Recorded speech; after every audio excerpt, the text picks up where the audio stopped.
ਦੇਸ਼ ਦੁਨੀਆ 'ਚ ਵਸਦੇ ਪੰਜਾਬੀਆਂ ਨੂੰ ਖੁਸ਼ਾਮਦੀਦ। ਮੈਂ ਹਰਜਿੰਦਰ ਸਿੰਘ ਰੰਧਾਵਾ, ਤੁਸੀਂ ਦੇਖ ਰਹੇ ਹੋ ਪੰਜਾਬ ਟੈਲੀਵਿਜ਼ਨ ਔਰ ਮੇਰੇ ਨਾਲ ਨੇ ਸੀਨੀਅਰ ਜਰਨਲਿਸਟ ਰਜੀਵ ਭਾਸਕਰ ਜੀ ਔਰ ਸਰਦਾਰ ਇੰਦਰਪ੍ਰੀਤ ਸਿੰਘ। ਦੋਨਾਂ ਨੂੰ ਜੀ ਆਇਆਂ। ਬਹੁਤ ਬਹੁਤ ਸ਼ੁਕਰੀਆ ਰੰਧਾਵਾ ਜੀ। ਥੈਂਕ ਯੂ ਜੀ। ਮੈਨੂੰ ਅੱਜ ਬੇहद ਖੁਸ਼ੀ ਹੈ ਕਿ ਦੈਨਿਕ ਜਾਗਰਣ ਦੇ ਬਿਊਰੋ ਚੀਫ ਔਰ ਬੜੇ ਲੰਬੇ ਅਰਸੇ ਤੋਂ ਜਰਨਲਿਜ਼ਮ ਦੀ ਦੁਨੀਆ ਦੇ ਵਿੱਚ ਚੰਗਾ ਕੰਮ ਕਰ ਰਹੇ ਇੰਦਰਪ੍ਰੀਤ ਜੀ ਸਾਡੇ ਨਾਲ ਨੇ ਔਰ ਅਸੀਂ ਹੁਣ ਗੱਲਬਾਤ ਕਰਦੇ ਹਾਂ ਸ਼ੁਰੂ। ਪਾਵਰ ਕੋਰੀਡੋਰਸ ਦੇ ਵਿੱਚ ਇੱਕ ਘਮਸਾਨ ਚੱਲਦਾ ਰਹਿੰਦਾ ਹੈ। ਇਨੀ ਦਿਨੀ ਇੱਕ ਖਬਰ ਬਹੁਤ ਅੱਗੇ ਵੱਧਦੀ ਪਿੱਛੇ ਚਲੇ ਜਾਂਦੀ ਆ ਸਿੱਧੂ ਦੀ ਰਿਹਾਈ ਨੂੰ ਲੈ ਕੇ। ਸਾਡੇ ਕੋਲ ਦੋਨੋਂ ਜਰਨਲਿਸਟ ਇਸ ਮਾਮਲੇ ਦੇ ਵਿੱਚ ਕੁਝ ਨਵੀਆਂ ਪਰਤਾਂ ਫਰੋਲ ਕੇ ਅੱਗੇ ਵਧਦੇ ਨੇ।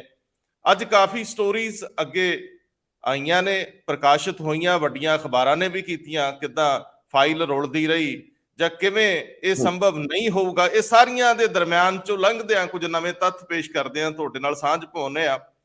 ਉਂਝ ਜਦੋਂ ਪੰਜਾਬ ਦੀ ਧੀ ਕਿਹਾ ਜਾਂਦਾ ਸੀ ਕਿਰਨ ਬੇਦੀ ਨੂੰ, ਪਹਿਲੀ ਵਾਰੀ IPS ਬਣਦੇ ਆ, ਸਾਰੇ ਦੇਸ਼ ਦੇ ਵਿੱਚ ਰੌਲਾ ਪਿਆ ਆਖੇ ਪਹਿਲੀ ਮਹਿਲਾ IPS।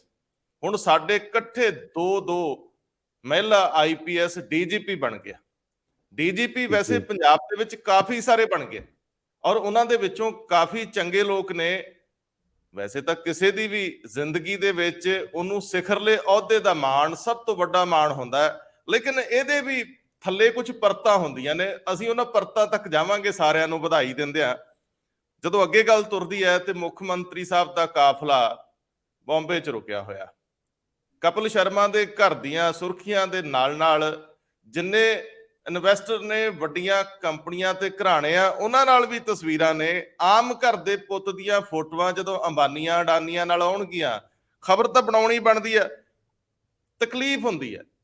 ਇੱਕ ਲੋਕ ਬੋਲੀ ਇਹਨਾਂ ਦਿਨਾਂ 'ਚ ਬੜੀ ਪ੍ਰਚਲਿਤ ਹੈ, ਰੋਕ ਲੋ ਨਿਸ਼ਾਨੇਬਾਜ਼ੀਆਂ ਪੁੱਤ ਮੁੱਕ ਚੱਲੇ ਮਾਵਾਂ ਦੇ।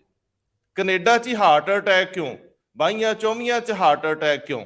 ਕਿਧਰੇ ਨਸ਼ੇ ਦੀ ਓਵਰਡੋਜ਼ ਹੈ, ਕਿਧਰੇ ਮਿਲਾਵਟੀ ਨਸ਼ਾ ਹੈ।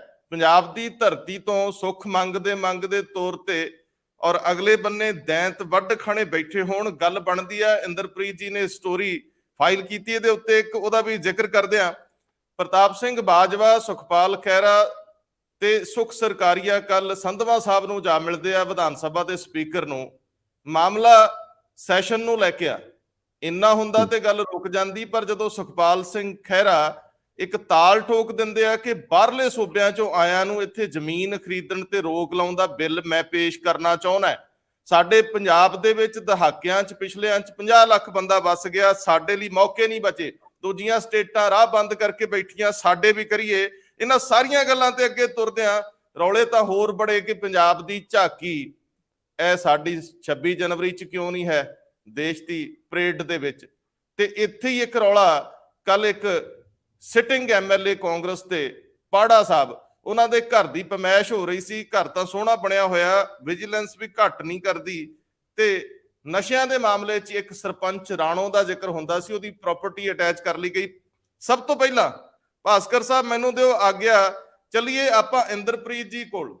ਇੰਦਰਪ੍ਰੀਤ ਜੀ, ਪਹਿਲੇ ਦਿਨ ਇਸ ਸ਼ੋਅ 'ਚ, ਵੈਸੇ ਤਾਂ ਤੁਸੀਂ ਚੰਡੀਗੜ੍ਹ ਸਟੂਡੀਓ ਤੋਂ ਅਕਸਰ ਸ਼ਾਮਲ ਹੁੰਦੇ ਰਹੇ ਹੋ, ਤੁਹਾਡਾ ਧੰਨਵਾਦ ਵੀ ਹੈ। ਅਸੀਂ ਗੱਲ ਤੋਰ ਰਹੀ ਹੈ ਨਵਜੋਤ ਸਿੰਘ ਸਿੱਧੂ ਵਾਲੀ, ਕਿਉਂਕਿ ਤੁਸੀਂ ਪਰਤਾਂ ਫਰੋਲੀਆਂ ਤੇ ਤੁਸੀਂ ਜਿਹੜੀਆਂ ਦੂਜਿਆਂ ਨੇ ਬੋਲੀਆਂ ਉਹਦੇ ਵੀ ਵਰਕੇ ਫਰੋਲੇ ਆ। ਦੱਸਿਓ ਜ਼ਰਾ, ਆਖਰ ਇਸ ਮਾਮਲੇ 'ਚ ਕੋਈ ਗੱਲ ਅੱਗੇ ਵਧੂਗੀ ਜਾਂ ਬਿਲਕੁਲ ਨਹੀਂ ਵਧੂਗੀ? ਤੁਹਾਡੀ ਅੱਜ ਇੱਕ ਸਟੋਰੀ ਵੀ ਪ੍ਰਕਾਸ਼ਿਤ ਹੋਈ ਹੈ ਜੀ। ਐਕਚੁਅਲੀ ਰੰਧਾਵਾ ਸਾਹਿਬ, ਇਹ ਜਿਹੜੀ ਨਵਜੋਤ ਸਿੱਧੂ ਵਾਲੀ ਜਿਹੜੀ ਰਿਲੀਜ਼ ਹੋਣ ਦੀ ਹੈ ਜਾਂ ਹੋਰ ਵੀ ਕੈਦੀ ਉਹਦੇ ਨਾਲ ਰਿਲੀਜ਼ ਹੋਣੇ ਆ, ਮਤਲਬ 50-52 ਦੀ ਲਿਸਟ ਬਣੀ ਹੋਈ ਸੀ 1 ਮਹੀਨਾ ਪਹਿਲਾਂ, ਕਿਉਂਕਿ ਇਹ ਇੱਕ ਅੰਮ੍ਰਿਤ ਮਹੋਤਸਵ ਚੱਲ ਰਿਹਾ 75ਵਾਂ, ਤੁਹਾਨੂੰ ਪਤਾ ਹੀ ਹੈ। ਤੇ ਉਹਦੇ ਵਿੱਚ ਇਹ ਸੀਗਾ ਕਿ ਅਸੀਂ 15 ਅਗਸਤ ਨੂੰ, 26 ਜਨਵਰੀ ਨੂੰ ਔਰ ਅਗਲੇ 15 ਅਗਸਤ ਨੂੰ, ਮਤਲਬ 3 ਉਸ ਤੇ ਜਿਹੜੇ ਕੈਦੀ ਹੈਗੇ ਉਹਨਾਂ ਨੂੰ ਸਾਰਿਆਂ ਨੂੰ ਉਹਨਾਂ ਦੀ ਸਜ਼ਾ ਚ ਥੋੜੀ ਰਾਹਤ ਦੇਣੀ ਸੀ। ਪਰ ਇਹ ਉਹ ਸਾਰੇ ਉਹ ਕੈਦੀ ਜਿਹੜੇ ਮਤਲਬ ਕੋਈ ਬਹੁਤੇ ਸੰਗੀਨ ਜੁਰਮਾਂ ਚ ਨਹੀਂ ਹੈਗੇ, ਮਤਲਬ ਕਿ ਹੇਟ ਕ੍ਰਾਈਮ ਚ ਨਹੀਂ ਹੈ ਜਾਂ ਸੰਗੀਨ ਜੁਰਮ ਚ ਨਹੀਂ ਹੈ ਜਾਂ ਰੇਪ ਵਾਲੇ ਮਾਮਲੇ ਚ ਨਹੀਂ ਹੈ, ਇਸ ਤਰ੍ਹਾਂ ਦੇ। ਸੋ ਉਹ ਇੱਕ ਲਿਸਟ, ਕਿਉਂਕਿ ਡਿਪਾਰਟਮੈਂਟ ਨੇ ਪਹਿਲਾਂ ਹੀ ਪਿਛਲਾ ਵਾਰੀ ਵੀ ਜਦੋਂ 15 ਅਗਸਤ ਨੂੰ ਇਹਨਾਂ ਨੇ ਤਿਆਰ ਕਰਕੇ ਭੇਜੀ ਸੀ ਗਵਰਨਰ ਸਾਹਿਬ ਕੋਲੇ, ਤਾਂ ਗਵਰਨਰ ਸਾਹਿਬ ਨੇ ਉਹ ਵਾਪਿਸ ਭੇਜਤੀ ਸੀ ਇਹ ਕਹਿ ਕੇ ਕਿ ਮੈਨੂੰ ਕੱਲੇ ਉਹਦੀ ਫਾਈਲ ਚਾਹੀਦੀ ਹੈ, ਮਤਲਬ ਕੱਲਾ ਕੈਦੀ ਦੀ ਅਲੱਗ ਫਾਈਲ ਕੈਬਨਿਟ ਤੋਂ ਅਪਰੂਵ ਹੋਈ ਹੋਵੇ। ਅੱਗੇ ਜਿਹੜਾ ਪਿਛਲਾ ਜਿਹੜਾ ਮਤਲਬ ਸਾਡੇ ਕੋਲ ਪ੍ਰਥਾ ਹੈਗੀ ਹੈ ਉਹਦੇ 'ਚ ਆਉਂਦਾ ਤਾਂ ਇਸੇ ਤਰ੍ਹਾਂ ਹੀ ਸੀ, ਲੇਕਿਨ ਇੱਕ ਲਿਸਟ ਜੀ ਬਣ ਕੇ ਆ ਜਾਂਦੀ ਸੀ, ਉਹਦੇ 'ਚ ਰਿਮਾਰਕਸ ਹੁੰਦੇ ਸੀ ਕਿ ਇਹਨੂੰ ਕਿੰਨੀ ਸਜ਼ਾ ਹੋਈ ਹੈ ਕੈਦੀ ਨੂੰ, ਔਰ ਕਿੰਨਾ ਇਹਦਾ ਪੀਰੀਅਡ ਖਤਮ ਹੋ ਗਿਆ ਸਜ਼ਾ ਦਾ, ਔਰ ਇਹਦਾ ਚਾਲ ਚੱਲਣ ਕਿੱਦਾਂ ਦਾ ਹੈਗਾ, ਉਹਦੇ ਆਧਾਰ ਤੇ ਫਿਰ ਉਹਨੂੰ ਜਿੰਨੀ ਵੀ ਉਹ ਸਜ਼ਾ 10 ਦਿਨ ਦੀ, 15 ਦਿਨ ਦੀ, ਮਹੀਨੇ ਦੀ, ਜੋ ਵੀ ਪਰਮਿਸ਼ਨ ਲੈਣੀ ਹੈ ਉਹ ਮਿਲ ਜਾਂਦੀ ਸੀ।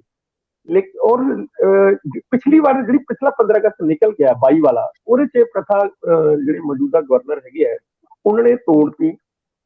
ਉਹਨੇ ਕਿਹਾ ਕਿ ਨਹੀਂ, ਮੈਨੂੰ ਤਾਂ ਹਰ ਬੰਦੇ ਦੀ ਫਾਈਲ ਅਲੱਗ ਤੌਰ ਤੇ ਚਾਹੀਦੀ ਹੈ। ਤਾਂ ਫਿਰ ਨਵੇਂ ਸਿਰੇ ਤੋਂ ਤੁਹਾਨੂੰ ਯਾਦ ਹੋਊਗਾ ਪਿਛਲੇ 15 ਅਗਸਤ ਵੇਲੇ ਬਹੁਤ ਸਾਰੀਆਂ ਮਤਲਬ 7-8 ਕੈਬਨਿਟ ਦੀਆਂ ਮੀਟਿੰਗਾਂ ਹੋਈਆਂ ਤਾਂ ਜਾ ਕੇ ਹੋਈਆਂ, ਕਿਉਂਕਿ ਹਰ ਕੈਬਨਿਟ 'ਚ ਜੇ ਤੁਸੀਂ 50 ਬੰਦੇ ਰਿਲੀਜ਼ ਕਰਨੇ ਹੈ ਤਾਂ ਤੁਹਾਨੂੰ ਹਰ ਕੈਬਨਿਟ 'ਚ 8-8 10-10 ਬੰਦਿਆਂ ਦੀ ਫਾਈਲਾਂ ਭੇਜਣੀਆਂ ਪੈਣਗੀਆਂ। ਫਿਰ ਉਹਦੇ ਤੇ ਕੈਬਨਿਟ, ਕਿਉਂਕਿ ਕੈਬਨਿਟ 'ਚ ਹੋਰ ਵੀ ਏਜੰਡੇ ਹੁੰਦੇ ਆ, ਤਾਂ ਫਿਰ ਸਰਕਾਰ ਇਕੱਲਾ ਕੈਦੀਆਂ ਦੀ ਰਿਲੀਜ਼ ਦੇ ਉੱਤੇ ਹੀ ਤਾਂ ਕੈਬਨਿਟ ਨਹੀਂ ਕਰਦੀ ਨਾ, ਤਾਂ ਉਹ ਥੋੜਾ ਜਿਹਾ ਸੋਚ ਲੈਂਦੇ ਵੀ ਚਲੋ ਹਰ ਕੈਬਨਿਟ 'ਚ 8-8 10-10 ਬੰਦੇ ਲਿਆਓ। ਇਸ ਵਾਰ ਵੀ ਇਸੇ ਤਰ੍ਹਾਂ ਹੀ ਹੋਇਆ, ਲੇਕਿਨ ਇਸ ਵਾਰ ਮੈਨੂੰ ਥੋੜਾ ਜਿਹਾ ਇੱਕ ਪੋਲੀਟੀਕਲ ਉਹ ਵੀ ਲੱਗਦਾ ਹੈਗਾ, ਕਿਉਂਕਿ ਪੰਜਾਬ ਦੇ ਵਿੱਚ ਇੱਕ ਬੰਦੀ ਸਿੰਘਾਂ ਦੀ ਰਿਹਾਈ ਦਾ ਇਸ਼ੂ ਬਹੁਤ ਭਖਿਆ ਹੋਇਆ, ਔਰ ਤੁਸੀਂ ਦੇਖਿਆ ਮੋਹਾਲੀ 'ਚ ਪੱਕਾ ਮੋਰਚਾ ਵੀ ਲੱਗਿਆ ਹੋਇਆ, ਔਰ ਐਸਜੀਪੀਸੀ ਵੀ ਜਿਹੜੀ ਹੈਗੀ ਹੈ ਉਹ ਦਸਤਖਤ ਮੁਹਿੰਮ ਚਲਾਈ ਬੈਠੀ ਹੈ। ਤਾਂ ਇਸ ਵੇਲੇ ਵੀ ਜਦੋਂ ਇਹ ਇਸ਼ੂ ਆਇਆ ਸੀਗਾ, ਜਦੋਂ ਕੈਬਨਿਟ ਦੇ ਵਿੱਚ ਲਾਸਟ ਵਾਲੀ ਜਿਹੜੀ ਕੈਬਨਿਟ ਹੋਈ ਹੈ ਕਿ ਜਿਹੜੇ ਕੈਦੀ ਹੈਗੇ ਉਹਨਾਂ ਨੂੰ ਆਪਾਂ ਰਿਲੀਜ਼ ਕਰਨਾ ਹੈ 26 ਜਨਵਰੀ ਨੂੰ, ਜਿਸ ਨਵਜੋਤ ਸਿੱਧੂ ਦਾ ਵੀ ਇੱਕ ਨਾਂ ਸੀਗਾ ਜੀ, ਉਦੋਂ ਫਿਰ ਇਹ ਵੀ ਚਰਚਾ ਹੋਈ ਕਿ ਅਗਰ ਅਸੀਂ ਇਸ ਮੌਕੇ ਤੇ ਕੈਦੀ ਰਿਲੀਜ਼ ਕਰਦੇ ਹਾਂ ਤਾਂ ਜਿਹੜੀ ਪੋਲੀਟੀਕਲ ਪਾਰਟੀਆਂ ਹੈਗੀਆਂ ਨੇ, ਖਾਸ ਤੌਰ ਤੇ ਓਪੋਜੀਸ਼ਨ ਵਾਲੀਆਂ, ਇਹ ਇਸ਼ੂ ਵੀ ਬਣਾ ਸਕਦੀਆਂ ਵੀ ਜਿਹੜੇ ਬੰਦਿਆਂ ਨੂੰ ਤਾਂ 25-25 ਸਾਲ ਹੋ ਗਏ ਹੈ ਕੈਦ 'ਚ, ਔਰ ਉਹ ਉਹਨਾਂ ਦੀ ਸਜ਼ਾਵਾਂ ਵੀ ਖਤਮ ਹੋ ਚੁੱਕੀਆਂ, ਪੂਰੀਆਂ ਸਜ਼ਾਵਾਂ ਵੀ ਕਰ ਚੁੱਕੇ, ਉਸ ਤੋਂ ਉੱਪਰ ਵੀ ਚਲੇ ਗਏ ਆ, ਉਹਨਾਂ ਨੂੰ ਤਾਂ ਰਿਲੀਜ਼ ਕਰਾਉਣ ਵਾਸਤੇ ਸਰਕਾਰ ਕੋਈ ਕਦਮ ਉਠਾ ਨਹੀਂ ਰਹੀ ਹੈ। ਤੇ ਜਿਹੜੇ ਕੈਦੀ ਮਤਲਬ ਹਜੇ ਜੇਲ੍ਹਾਂ 'ਚ ਨੇ, ਜਿਨ੍ਹਾਂ ਦੀਆਂ ਹਜੇ ਸਜ਼ਾਵਾਂ ਵੀ ਪੂਰੀਆਂ ਨਹੀਂ ਆ, ਉਹਨਾਂ ਨੂੰ ਪਹਿਲਾਂ ਛੁਡਾਉਣ ਦੇ ਉੱਤੇ ਜ਼ਿਆਦਾ ਮਤਲਬ ਸਕਰੀਅਤਾ ਦਿਖਾ ਰਹੀ ਹੈ। ਸੋ ਉਹਦੇ ਕਰਕੇ ਫਿਰ ਇਹ ਫਾਈਲ ਮਤਲਬ ਤੁਸੀਂ ਕਹਿ ਲਓ ਕਿ ਰੈਕਾਂ ਦੇ ਵਿੱਚ ਹੀ ਚਲੀ ਗਈ, ਉਹਦੇ ਤੇ ਕੋਈ ਕੰਮ ਹੋਇਆ ਨਹੀਂ। ਤੇ ਇਸ ਕਰਕੇ ਹੀ ਜਦੋਂ ਹੁਣ 26 ਜਨਵਰੀ ਦਾ ਇਹ ਇਸ਼ੂ ਆ ਗਿਆ ਤਾਂ ਇੱਥੇ ਦੋ ਆ ਗਏ ਇਸ਼ੂ, ਕਿ ਇੱਕ ਤਾਂ ਪਹਿਲਾਂ ਇਹ ਸੀ ਕਿ ਕੀ ਜਿਹੜਾ ਹੈ ਫਾਈਲ ਕੈਬਨਿਟ ਕੋਲੋਂ ਅਪਰੂਵ ਕਰਾਉਣੀ ਜ਼ਰੂਰੀ ਹੈ ਕਿ ਨਹੀਂ ਹੈ। ਜੋ ਮੈਨੂੰ ਦੱਸਿਆ, ਮੈਂ ਜਿਹੜੇ ਪੁਰਾਣੇ ਜਿਹੜੇ ਆਫੀਸਰਸ ਰਹੇ ਆ, ਮੈਂ ਕੱਲ ਇਸ ਸਟੋਰੀ ਤੇ ਜਦੋਂ ਕੰਮ ਕਰ ਰਿਹਾ ਸੀ ਤਾਂ ਬਾਰ-ਬਾਰ ਉਹਨਾਂ ਨੂੰ ਕੁਰੇਦ ਰਹੇ ਸੀ ਵੀ ਪਤਾ ਕਰੀਏ ਕਿ ਹੋਇਆ ਕੀ ਹੈ। ਤਾਂ ਇਹ ਆਇਆ ਕਿ ਜਿਹੜੀ ਪਹਿਲੀਆਂ ਸਰਕਾਰਾਂ ਸੀਗੀਆਂ ਉਹਨਾਂ ਨੇ ਦੱਸਿਆ ਕਿ ਇਹ government of India the supreme court ਦੇ ਡਾਇਰੈਕਸ਼ਨ ਦੇ ਉੱਤੇ ਇੱਕ ਉਹ ਬਣੀ ਹੋਈ ਹੈ ਪਾਲਿਸੀ, ਜਿਹਦੇ ਵਿੱਚ ਕੋਈ ਵੀ ਲੋੜ ਨਹੀਂ ਹੈਗੀ ਕੈਬਨਿਟ 'ਚ ਲੈ ਕੇ ਜਾਣ ਦੀ, ਕਿਉਂਕਿ ਕੈਬਨਿਟ ਆਲਰੇਡੀ ਇਸ ਪਾਲਿਸੀ ਨੂੰ ਅਪਰੂਵਲ ਦੇ ਚੁੱਕੀ ਹੈ, ਔਰ ਸਿੱਧਾ ਸੀਐਮ ਸਾਹਿਬ ਫਾਈਲ ਜਿਹੜੀ ਹੈਗੀ ਹੈ ਉਹ ਗਵਰਨਰ ਸਾਹਿਬ ਨੂੰ ਭੇਜ ਸਕਦੇ ਆ। ਪਰ ਮੈਂ ਜਿਵੇਂ ਤੁਹਾਨੂੰ ਦੱਸਿਆ ਕਿ ਲਾਸਟ ਈਅਰ ਜਿਹੜਾ ਹੈਗਾ ਸੀਗਾ ਉਹਦੇ ਵਿੱਚ ਇਹ ਆਇਆ ਕਿ ਨਹੀਂ, ਅਸੀਂ ਗਵਰਨਰ ਸਾਹਿਬ ਨੇ ਜਦੋਂ ਕਿਹਾ ਕਿ ਮੈਨੂੰ ਤਾਂ ਇੱਕ ਬੰਦੇ ਦੀ ਫਾਈਲ ਅਲੱਗ-ਅਲੱਗ ਚਾਹੀਦੀ ਹੈ, ਫਿਰ ਇਹ ਥੋੜਾ ਜਿਹਾ ਠੰਡਾ ਪੈ ਗਿਆ। ਹੁਣ ਇਹ ਫਾਈਲ ਹਜੇ ਵੀ ਮਤਲਬ ਕੈਬਨਿਟ 'ਚ ਹੀ ਜਾਏਗੀ, ਔਰ ਕੈਬਨਿਟ ਦੀ ਤਰੀਕ ਕਿਉਂਕਿ 3 ਫਰਵਰੀ ਨੂੰ ਹੈ, ਇਸ ਕਰਕੇ ਜਿਹੜਾ ਹੈਗਾ ਇਹ ਇੱਕ ਸੰਸ਼ੇ ਜਿਹਾ ਬਣਿਆ ਹੋਇਆ ਕਿ ਸਿੱਧੂ ਸਾਹਿਬ ਜਿਹੜੇ ਹੈਗੇ ਆ ਉਹ 26 ਤਰੀਕ ਨੂੰ ਰਿਲੀਜ਼ ਹੋਣਗੇ ਕਿ ਨਹੀਂ ਹੋਣਗੇ। ਭਾਸਕਰ ਸਾਹਿਬ, ਇਹਦੇ ਤੇ ਤੁਹਾਡੀਆਂ ਵੀ ਇਨਪੁਟਸ ਹੈਗੀਆਂ ਕਾਫੀ, ਤੁਸੀਂ ਆਪਣੇ ਵਿਵੇਕ ਤੋਂ ਔਰ ਜੋ ਤੁਹਾਡੀਆਂ ਫਾਈਂਡਿੰਗਸ ਦੱਸੋ ਜਰਾ, ਹੁਣ ਸਥਿਤੀ ਖੜੀ ਕਿੱਥੇ ਹੈ? ਜਿਵੇਂ ਇੰਦਰਪ੍ਰੀਤ ਜੀ ਕਹਿ ਰਿਹਾ ਕਿ ਹੁਣ ਇਹ ਰੈਕਸ ਦੇ ਵਿੱਚ ਚਲੀ ਗਈ ਆ ਫਾਈਲ, ਇਹ ਫਾਈਲ ਹੁਣ ਫਾਈਲ ਹੋ ਗਈ ਆ, ਕੀ ਕਹਿੰਦੇ ਹੋ? ਰੰਧਾਵਾ ਜੀ, ਪਿਛਲੇ 1.5 ਮਹੀਨੇ ਤੋਂ ਇਹ ਖਬਰਾਂ ਛਪ ਰਹੀ ਹੈ ਕਿ ਨਵਜੋਤ ਸਿੰਘ ਸਿੱਧੂ 26 ਤਰੀਕ ਨੂੰ ਰਿਲੀਜ਼ ਹੋਣਗੇ, ਔਰ ਟਾਈਮ ਵੀ ਪਹਿਲੇ 7 ਵਜੇ ਦਾ ਆਇਆ ਸੀਗਾ, ਹੁਣ 12 ਵਜੇ ਦਾ ਆ ਗਿਆ ਕਿ 12 ਵਜੇ ਰਿਲੀਜ਼ ਹੋਣਗੇ। ਕੱਲ ਅਚਾਨਕ ਹੀ ਇੱਕ ਖਬਰ ਨਸ਼ਰ ਹੁੰਦੀ ਹੈ ਕਿ ਵੀ ਸਿੱਧੂ ਉਹਨਾਂ ਦੀ ਰਿਲੀਜ਼ ਦੇ ਉੱਤੇ ਇੱਕ ਸਸਪੈਂਸ, ਕਿਉਂਕਿ ਕੈਬਨਿਟ ਦੀ ਮੀਟਿੰਗ ਨਹੀਂ ਹੋਈ। ਕੈਬਨਿਟ ਦੀ ਮੀਟਿੰਗ ਜਿਹੜੀ 1 ਫਰਵਰੀ ਨੂੰ ਰੱਖੀ ਸੀ ਉਹ ਵੀ 3 ਤਰੀਕ ਨੂੰ ਕਰ ਦਿੱਤੀ ਗਈ। ਇਹ ਕੋਈ ਸਰਕਾਰੀ ਸੂਤਰ ਜਾਂ ਸਰਕਾਰੀ ਕੋਈ ਅਧਿਕਾਰੀ ਜਾਂ ਮਿਨਿਸਟਰ ਜਾਂ ਚੀਫ ਮਿਨਿਸਟਰ ਇਹ ਨਹੀਂ ਕਹਿ ਰਹੇ, ਇਹ ਖਬਰਾਂ ਨਿਕਲ ਕੇ ਕਿੱਥੋਂ ਆਈਆਂ, ਸਸਪੈਂਸ ਕਾਹਦਾ? ਔਰ ਇਹ ਗੱਲ ਵੀ ਬਿਲਕੁਲ ਤੈਅ ਵੇ ਕਿ 20 ਜੂਨ 2020 ਦੇ ਪਿਛਲੇ ਸਾਲ 2021 ਦੇ 20 ਜੂਨ ਨੂੰ ਸਰਕਾਰ ਨੇ, ਕੇਂਦਰ ਸਰਕਾਰ ਨੇ ਆਪਣੀ ਗਾਈਡਲਾਈਨਸ ਦੇ ਵਿੱਚ ਚੇਂਜ ਕੀਤਾ ਸੀਗਾ। ਇਸ ਤੋਂ ਪਹਿਲੇ ਹੁੰਦਾ ਕੀ ਸੀਗਾ ਕਿ 3 ਸਾਲ ਦੀ ਜਿਹਨੂੰ ਸਜ਼ਾ ਹੋਈ ਹੈ ਉਹਨਾਂ ਨੂੰ ਹੀ ਇਸ ਤਰੀਕੇ ਦੀ ਰਿਹਾਈ ਦੇ ਵਿੱਚ ਇਦਾਂ ਦਾ ਪ੍ਰੋਵੀਜ਼ਨ ਮਿਲਦਾ ਹੁੰਦਾ ਸੀਗਾ। ਪਰ ਹਾਂ, ਹੁਣ 1 ਸਾਲ ਦੀ ਕੈਦ ਦੇ ਵਿੱਚ ਜਿਹਨੇ ਆਪਣੀ 66% ਆਪਣੀ ਸਜ਼ਾ ਪੂਰੀ ਕਰ ਲਈ ਹੈ, ਔਰ ਉਹਦੇ ਉਸ ਕੈਟਾਗਰੀ ਦੇ ਵਿੱਚ ਨਵਜੋਤ ਸਿੰਘ ਸਿੱਧੂ, ਕਿਉਂਕਿ ਇਹਨਾਂ ਨੇ 1 ਸਾਲ ਦੀ ਕੈਦ ਦੇ ਵਿੱਚ 9 ਮਹੀਨੇ ਉਹਨਾਂ ਨੂੰ ਹੋ ਗਏ ਨੇ, ਉਹਨਾਂ ਨੇ ਪੈਰੋਲ ਤੱਕ ਨਹੀਂ ਲਈ, ਤੇ ਉਹਨਾਂ ਦੀ ਰਿਲੀਜ਼ ਦੀ ਤਿਆਰੀਆਂ ਪੂਰੇ ਜ਼ੋਰ ਸ਼ੋਰ ਨਾਲ ਚੱਲ ਰਹੀ ਹੈ। ਇਸ ਇਜਾਜ਼ਤ, ਇਸ ਕੈਬਨਿਟ ਦੀ ਸੈਂਕਸ਼ਨ ਜਾਂ ਫਿਰ ਗਵਰਨਰ ਸਾਹਿਬ ਦੇ ਕੋਈ ਆਰਡਰ, ਇਹਦੀ ਲੋੜ ਹੈ ਕਿ ਨਹੀਂ ਹੈ, ਇਹਦੇ ਉੱਤੇ ਵੀ ਅਧਿਕਾਰੀ ਜਾਂ ਆਫੀਸਰ ਜਿਹੜੇ ਖਾਸ ਕਰਕੇ ਸੀਨੀਅਰ ਲੈਵਲ ਦੇ, ਉਹ ਬਿਲਕੁਲ ਚੁੱਪੀ ਧਾਰੇ ਹੋਏ ਨੇ। ਮੈਨੂੰ ਇਹ ਲੱਗਦਾ ਹੈ ਕਿ ਜੇਲ੍ਹ ਦੇ ਵਿੱਚ ਵੀ ਕੁਝ ਸੂਤਰਾਂ ਨੇ ਇਹ ਦੱਸਿਆ ਕਿ ਫਾਈਲਾਂ ਕੰਪਲੀਟ ਹੋ ਗਈਆਂ ਔਰ 26 ਤਰੀਕ ਨੂੰ ਨਵਜੋਤ ਸਿੰਘ ਸਿੱਧੂ ਹੋਣਾ ਛੱਡੇ ਜਾ ਸਕਦੇ ਨੇ। ਔਰ ਜੋ ਤਿਆਰੀਆਂ ਨਵਜੋਤ ਸਿੰਘ ਸਿੱਧੂ ਉਹਨਾਂ ਦੇ ਲੈਵਲ ਤੇ ਹੈ, ਇੱਥੇ ਤੱਕ ਵੀ ਉਡੀਕਿਆ ਗਿਆ ਹੈ ਕਿ ਜਿਸ ਤਰ੍ਹਾਂ ਹੀ ਉਹ ਬਾਹਰ ਨਿਕਲਣਗੇ 11 ਤੋਂ 12 ਵਜੇ ਦੇ ਕਰੀਬ, ਉਹ ਦੁੱਖ ਨਿਵਾਰਨ ਗੁਰਦੁਆਰੇ ਦੇ ਵਿੱਚ ਮੱਥਾ ਟੇਕਣ ਤੋਂ ਬਾਅਦ ਦਰਬਾਰ ਸਾਹਿਬ ਜਾਣਗੇ। ਉੱਥੇ ਮੱਥਾ ਟੇਕਣ ਤੋਂ ਬਾਅਦ ਅਗਲੇ ਦਿਨ ਉਹ ਸਵੇਰੇ ਵੈਸ਼ਨੋ ਦੇਵੀ ਜਾਣ ਦਾ ਉਹਨਾਂ ਦਾ ਪ੍ਰੋਗਰਾਮ ਹੈਗਾ ਔਰ ਬਾਈ 에ਅਰ ਉਹ ਵੈਸ਼ਨੋ ਦੇਵੀ ਜਾ ਰਹੇ ਨੇ। ਇਹ ਸਾਰੀ ਚੀਜ਼ਾਂ ਆਲਰੇਡੀ ਪਲਾਨ ਹੋ ਚੁੱਕੀਆਂ, ਪਰ ਇਹਦੇ ਵਿੱਚ ਆ ਜਿਹੜਾ ਸਸਪੈਂਸ ਵਾਲੀ ਖਬਰ ਹੈਗੀ ਹੈ ਨਾ, ਕਿਉਂਕਿ ਤੁਹਾਨੂੰ ਯਾਦ ਹੋਏਗਾ ਰੰਧਾਵਾ ਜੀ, ਜਦ ਪੀਸੀਐਸ ਦੀ ਸਟ੍ਰਾਈਕ ਚੱਲੀ ਸੀਗੀ ਔਰ ਉਸ ਤੋਂ ਬਾਅਦ ਸਵੇਰੇ 10 ਵਜੇ ਦੇ ਕਰੀਬ ਇੱਕ ਆਰਡਰ ਆਉਂਦਾ ਮੁੱਖ ਮੰਤਰੀ ਉਹਨਾਂ ਦਾ ਕਿ 2 ਵਜੇ ਤੱਕ ਅਗਰ ਤੁਸੀਂ ਆਪਣੀ ਸਟ੍ਰਾਈਕ ਤੋਂ ਵਾਪਸ ਨਹੀਂ ਆਉਂਦੇ ਤੇ ਤੁਹਾਨੂੰ ਸਸਪੈਂਡ ਕਰ ਦਿੱਤਾ ਜਾਏਗਾ, ਤੁਹਾਡੀ ਡਿਊਟੀ ਦੇ ਵਿੱਚ ਗੈਪ ਆ ਜਾਏਗਾ। ਲੇਕਿਨ ਉਸ ਤੋਂ ਇੱਕ ਰਾਤ ਪਹਿਲੇ ਪੀਸੀਐਸ ਆਫੀਸਰ ਦੀ ਗੱਲ ਮੁੱਕ ਚੁੱਕੀ ਸੀ ਔਰ ਉਹ ਆਪਣੀ ਸਟ੍ਰਾਈਕ ਵਿਡਰਾ ਕਰਨ ਤੋਂ ਪਹਿਲੇ ਤਿਆਰ ਸੀਗੇ। ਯਾਨੀ ਉਸ ਚੀਜ਼ ਨੂੰ ਅਗਰ ਇਹਦੇ ਨਾਲ ਕਨੈਕਟ ਕਰਕੇ ਦੇਖੋ ਤੇ ਇਹ ਸਰਕਾਰ ਨੇ ਜਾਣਬੁੱਝ ਕੇ, ਕਿਉਂਕਿ ਇਹਦੇ ਵਿੱਚ ਸੂਬੇ ਦੀ ਸਰਕਾਰ ਨੂੰ ਨਾ ਤੇ ਕੋਈ ਕ੍ਰੈਡਿਟ ਮਿਲ ਰਿਹਾ ਸੀਗਾ ਕਿ ਨਵਜੋਤ ਸਿੰਘ ਸਿੱਧੂ ਦੀ ਰਿਹਾਈ ਦੇ ਉੱਤੇ ਅਗਰ ਤੁਸੀਂ ਖੜੇ ਰਹਿੰਦੇ ਹੋ ਜਾਂ ਕੋਈ ਇੱਕ ਫਾਸਟ ਟਰੈਕ ਦੇ ਵਿੱਚ ਕੋਈ ਕਾਰਵਾਈ ਕਰਦੇ ਹੋ। ਮੈਨੂੰ ਲੱਗਦਾ ਹੈ ਕਿ ਇਹ ਸਾਰੀ ਗੱਲਾਂ ਹੀ ਹੈ ਔਰ 26 ਜਨਵਰੀ ਨੂੰ ਨਵਜੋਤ ਸਿੰਘ ਸਿੱਧੂ ਹੋਣਾ ਰਿਲੀਜ਼ ਹੋ ਰਹੇ। ਦੇਖੋ, ਦੋ ਪਹਿਲੂ ਨੇ। ਇੱਕ ਤਾਂ ਇਹ ਹੈ ਕਿ ਨਵਜੋਤ ਸਿੰਘ ਸਿੱਧੂ ਦੇ ਨੇੜਲਿਆਂ ਨੇ ਜੇ ਕੋਈ ਪ੍ਰੋਗਰਾਮ ਰੱਖਿਆ ਵੀ ਹੈ ਤਾਂ ਇਹਦਾ ਟੈਕਨੀਕੈਲਿਟੀਜ਼ ਨਾਲ ਕੀ ਲੈਣ ਦੇਣ, ਉਹ ਤਾਂ ਇਹ ਹੈ ਨਾ ਵੀ ਜੇ ਆ ਗਏ ਤਾਂ ਫਿਰ ਇੰਜ ਕਰਾਂਗੇ। ਔਰ ਜੇਕਰ ਜਿਵੇਂ ਇੰਦਰਪ੍ਰੀਤ ਜੀ ਦੱਸ ਰਹੇ ਆ ਕਿ ਗਵਰਨਰ ਨੇ ਪਿਛਲੀ ਵਾਰੀ ਫਾਈਲ ਮੋੜਤੀ ਸੀ ਕਿ ਕੈਬਨਿਟ ਚੋਂ ਭੇਜੋ, ਹਾਲਾਂਕਿ ਇਸ ਤਰ੍ਹਾਂ ਦਾ ਕੋਈ ਵੀ ਸੈੱਟ ਪ੍ਰੋਸੀਜਰ ਸੀਗਾ ਨਹੀਂ। ਇਹਦਾ ਮਤਲਬ ਸਰਕਾਰ ਇੱਥੇ ਸੁਰਖਰੂ ਹੋ ਸਕਦੀ ਹੈ ਕਿ ਅਸੀਂ ਤਾਂ ਚਾਹੁੰਦੇ ਸੀ, ਗਵਰਨਰ ਸਾਹਿਬ ਨੇ ਇਹ ਪੰਗਾ ਪਾਇਆ ਹੋਇਆ। ਤੀਜੀ ਗੱਲ ਇਹ ਵੀ ਹੈ ਇਹਦੇ ਵਿੱਚ ਬੜੀ ਅਹਿਮ, ਜਿਵੇਂ ਬੰਦੀ ਸਿੰਘਾਂ ਦਾ ਜ਼ਿਕਰ ਆਇਆ, ਉੱਥੇ ਕਈ ਜਗ੍ਹਾ ਦੇ ਉੱਤੇ ਜਿਹੜੀਆਂ ਧਰਾਵਾਂ ਨੇ ਉਹ ਵੱਖਰੀ ਤਰ੍ਹਾਂ ਦੀਆਂ ਨੇ। ਇਹ ਵੀ ਮਾਮਲੇ ਹੈਗੇ ਆ ਕਿ ਗਾਈਡਲਾਈਨਸ ਕੇਂਦਰ ਦੀਆਂ ਕੀ ਕਹਿੰਦੀਆਂ ਕਿ ਕਿਹਨਾਂ ਏਰੀਆਜ਼ ਦੇ ਵਿੱਚ ਜਿਨ੍ਹਾਂ ਨੂੰ ਸਜ਼ਾ ਹੋਈ ਆ ਉਹਨਾਂ ਨੂੰ ਹੀ ਰਿਲੀਜ਼ ਕੀਤਾ ਜਾ ਸਕਦਾ, ਇਹ ਵੀ ਸਵਾਲ ਹੈ। ਪਰ ਸਭ ਤੋਂ ਵੱਡਾ ਸਵਾਲ ਹੈ ਕਿ ਇਹਦੇ ਪੋਲੀਟੀਕਲ ਅਰਥ ਕੀ ਨੇ। ਕਿਹੜੀ ਪਾਰਟੀ ਇਸ ਗੱਲ ਲਈ ਆਮਾਦਾ ਹੈ ਕਿ ਸਿੱਧੂ ਤੁਰੰਤ 30 ਤਰੀਕ ਨੂੰ ਕਿਸੇ ਐਸੇ ਈਵੈਂਟ ਦਾ ਹਿੱਸਾ ਨਾ ਹੋਵੇ ਜਿਹਦਾ ਨਿਸ਼ਾਨਾ ਕੇਂਦਰ ਹੋ ਸਕਦਾ। ਹੁਣ ਕੀ ਭਗਵੰਤ ਮਾਨ ਨੂੰ ਕਨਵਿੰਸ ਕਰ ਲਿਆ ਗਿਆ ਵੀ ਤੁਸੀਂ ਪ੍ਰਕਿਰਿਆ ਰੋਕ ਦਿਓ, ਕੇਂਦਰ ਨੇ ਰੋਕਿਆ? ਕਿਧਰੇ ਗਵਰਨਰ ਕੋਲ ਗਈ ਫਾਈਲ ਦੇ ਉੱਤੇ ਕੁਝ ਲਿਖਿਆ ਗਿਆ ਜਿਹੜਾ ਅਜੇ ਤੱਕ ਡਿਸਕਲੋਜ਼ ਨਹੀਂ ਕਰਨਾ ਚਾਹੁੰਦੇ ਔਰ ਭਗਵੰਤ ਮਾਨ ਚਾਹੁਣਗੇ ਕਿ 26 ਵਾਲੇ ਦਿਨ ਨੂੰ ਹੀ ਜਾਂ ਆਖਰੀ ਮੂਮੈਂਟ ਤੇ ਜਾ ਕੇ ਦੱਸੀਏ ਜੀ ਸਾਡੇ ਤੇ ਕੋਈ, ਅਸੀਂ ਤਾਂ ਕੁਝ ਨਹੀਂ ਕੀਤਾ ਜੀ, ਉਹਨਾਂ ਨੇ ਕੀਤਾ ਸਾਰਾ ਜੋ ਕੀਤਾ। ਪਰ ਇਹ ਸਭ ਤੋਂ ਵੱਡੀ ਗੱਲ ਇਹਦੇ ਵਿੱਚ ਹੈ ਕਿ ਇਹ ਪਰਦੇ ਚੱਕੇ ਕਿਉਂ ਨਹੀਂ ਜਾ ਰਹੇ, ਇੰਨਾ ਓਹਲਾ ਕਿਉਂ ਰੱਖਿਆ? ਆਮ ਤੌਰ ਤੇ ਖਬਰ ਨਿਕਲ ਆਉਂਦੀ ਆ, ਇਸ ਮਾਮਲੇ ਦੇ ਵਿੱਚ ਇਹਨੂੰ ਢੱਕ ਕੇ ਕਿਉਂ ਰੱਖਿਆ ਜਾ ਰਿਹਾ? ਇਹ ਸਵਾਲ ਅਹਿਮ ਆ। ਵੈਸੇ ਅਸੀਂ ਅੱਗੇ ਜਾਣ ਤੋਂ ਪਹਿਲਾਂ ਮੈਂ ਭਾਸਕਰ ਸਾਹਿਬ ਤੁਹਾਡੇ ਤੋਂ ਇਹ ਪੁੱਛਣਾ ਚਾਹੁੰਦਾ ਹੈ, ਮੈਂ ਚਾਹੁੰਦਾ ਹੈ ਕਿ ਆਪਾਂ ਖਬਰ ਨੂੰ ਲੈ ਲਈਏ। ਵੈਸੇ ਤਾਂ ਡੀਜੀਪੀ ਨਵੇਂ ਬਣਾਤੇ ਗਏ ਆ ਔਰ ਉਹਨਾਂ ਨੂੰ ਉਹਨਾਂ ਦੀਆਂ ਜ਼ਿੰਮੇਵਾਰੀਆਂ ਅਸਾਈਨ ਵੀ ਕਰਤੀਆਂ ਗਈਆਂ, ਉੱਤੇ ਜਾਂਦੇ ਆ। ਇਹ ਇੰਦਰਪ੍ਰੀਤ ਜੀ ਨੇ ਆਪ ਹੀ ਖਬਰ ਕੀਤੀ ਸੀ ਕਿ ਇਹ ਡੀਪੀਸੀ ਕਿਵੇਂ ਹੁੰਦੀ ਆ ਜਾਂ ਕੀ ਹੋਇਆ, ਲੇਕਿਨ ਇਹਦੇ ਵਿੱਚ ਇੱਕ ਡੀਜੀਪੀ ਰਹਿ ਵੀ ਗਿਆ। ਅਰਪਤ ਸ਼ੁਕਲਾ ਸਾਹਿਬ ਨੇ ਵੀ ਬਣਨਾ ਸੀਗਾ, ਅੱਜ ਕੱਲ ਉਹ ਲਾਅ ਐਂਡ ਆਰਡਰ ਦੇਖਦੇ ਆ, ਉਹਨਾਂ ਦੀ ਵਾਰੀ ਨਹੀਂ ਆਈ। ਕਮੀ ਕਿੱਥੇ ਵੀ ਗੱਲ ਕਰਾਂਗੇ, ਪਰ ਮੈਨੂੰ ਇਹ ਦੱਸਿਓ ਵੀ ਕੱਲ ਵਿਜੀਲੈਂਸ ਵੀ ਫੀਤਾ ਫੜੀ ਫਿਰਦੀ ਸੀ, ਉਹ ਜਰਾ ਦੱਸ ਦਿਓ। ਇਹ ਮਾਮਲਾ ਬੜਾ ਅਹਿਮ ਆ। ਗੁਰਦਾਸਪੁਰ ਦੇ ਵਿੱਚ ਇੱਕ ਵੱਡੀ ਬਿਲਡਿੰਗ ਦਾ ਗੇਟ ਦਿਖਾਇਆ ਜਾ ਰਿਹਾ ਪਾੜਾ ਸਾਹਿਬ ਦੇ ਘਰ ਦਾ, ਇੱਥੇ ਕੀ ਬਣਿਆ? ਰੰਧਾਵਾ ਜੀ, ਪਾੜਾ ਸਾਹਿਬ ਦੇ ਘਰ ਵਿਜੀਲੈਂਸ ਵਾਲੇ ਬਿਲਕੁਲ ਠੀਕ ਕਹਿ ਰਹੇ ਹੋ ਤੁਸੀਂ, ਫੀਤਾ ਲੈ ਕੇ ਕੱਲ ਪਹੁੰਚ ਗਏ। ਪੀਡਬਲਿਊ ਡਿਪਾਰਟਮੈਂਟ ਦੇ ਕੁਝ ਐਸਡੀਓ ਐਕਸ਼ਨ ਵੀ ਨਾਲ ਸੀਗੇ ਔਰ ਉਹ ਪਹੁੰਚੇ। ਉਹਨਾਂ ਦੇ ਬੜਾ ਸ਼ਾਨਦਾਰ ਘਰ ਹੈਗਾ ਗੁਰਦਾਸਪੁਰ ਦੇ ਵਿੱਚ ਔਰ ਨਾਲ ਹੀ ਉਹਨਾਂ ਦਾ ਇੱਕ ਸ਼ਾਪਿੰਗ ਮਾਲ ਹੈਗਾ। ਕਥਿਤ ਤੌਰ ਤੇ ਇਹ ਗੱਲ ਕਹੀ ਜਾਂਦੀ ਹੈ ਕਿ ਉਸ ਮਾਲ ਦੇ ਵਿੱਚ ਵੀ ਪਾੜਾ ਪਰਿਵਾਰ ਦਾ ਹਿੱਸਾ ਹੈਗਾ, ਉੱਥੇ ਵੀ ਪਮਾਇਸ਼ ਹੁੰਦੀ ਹੈ।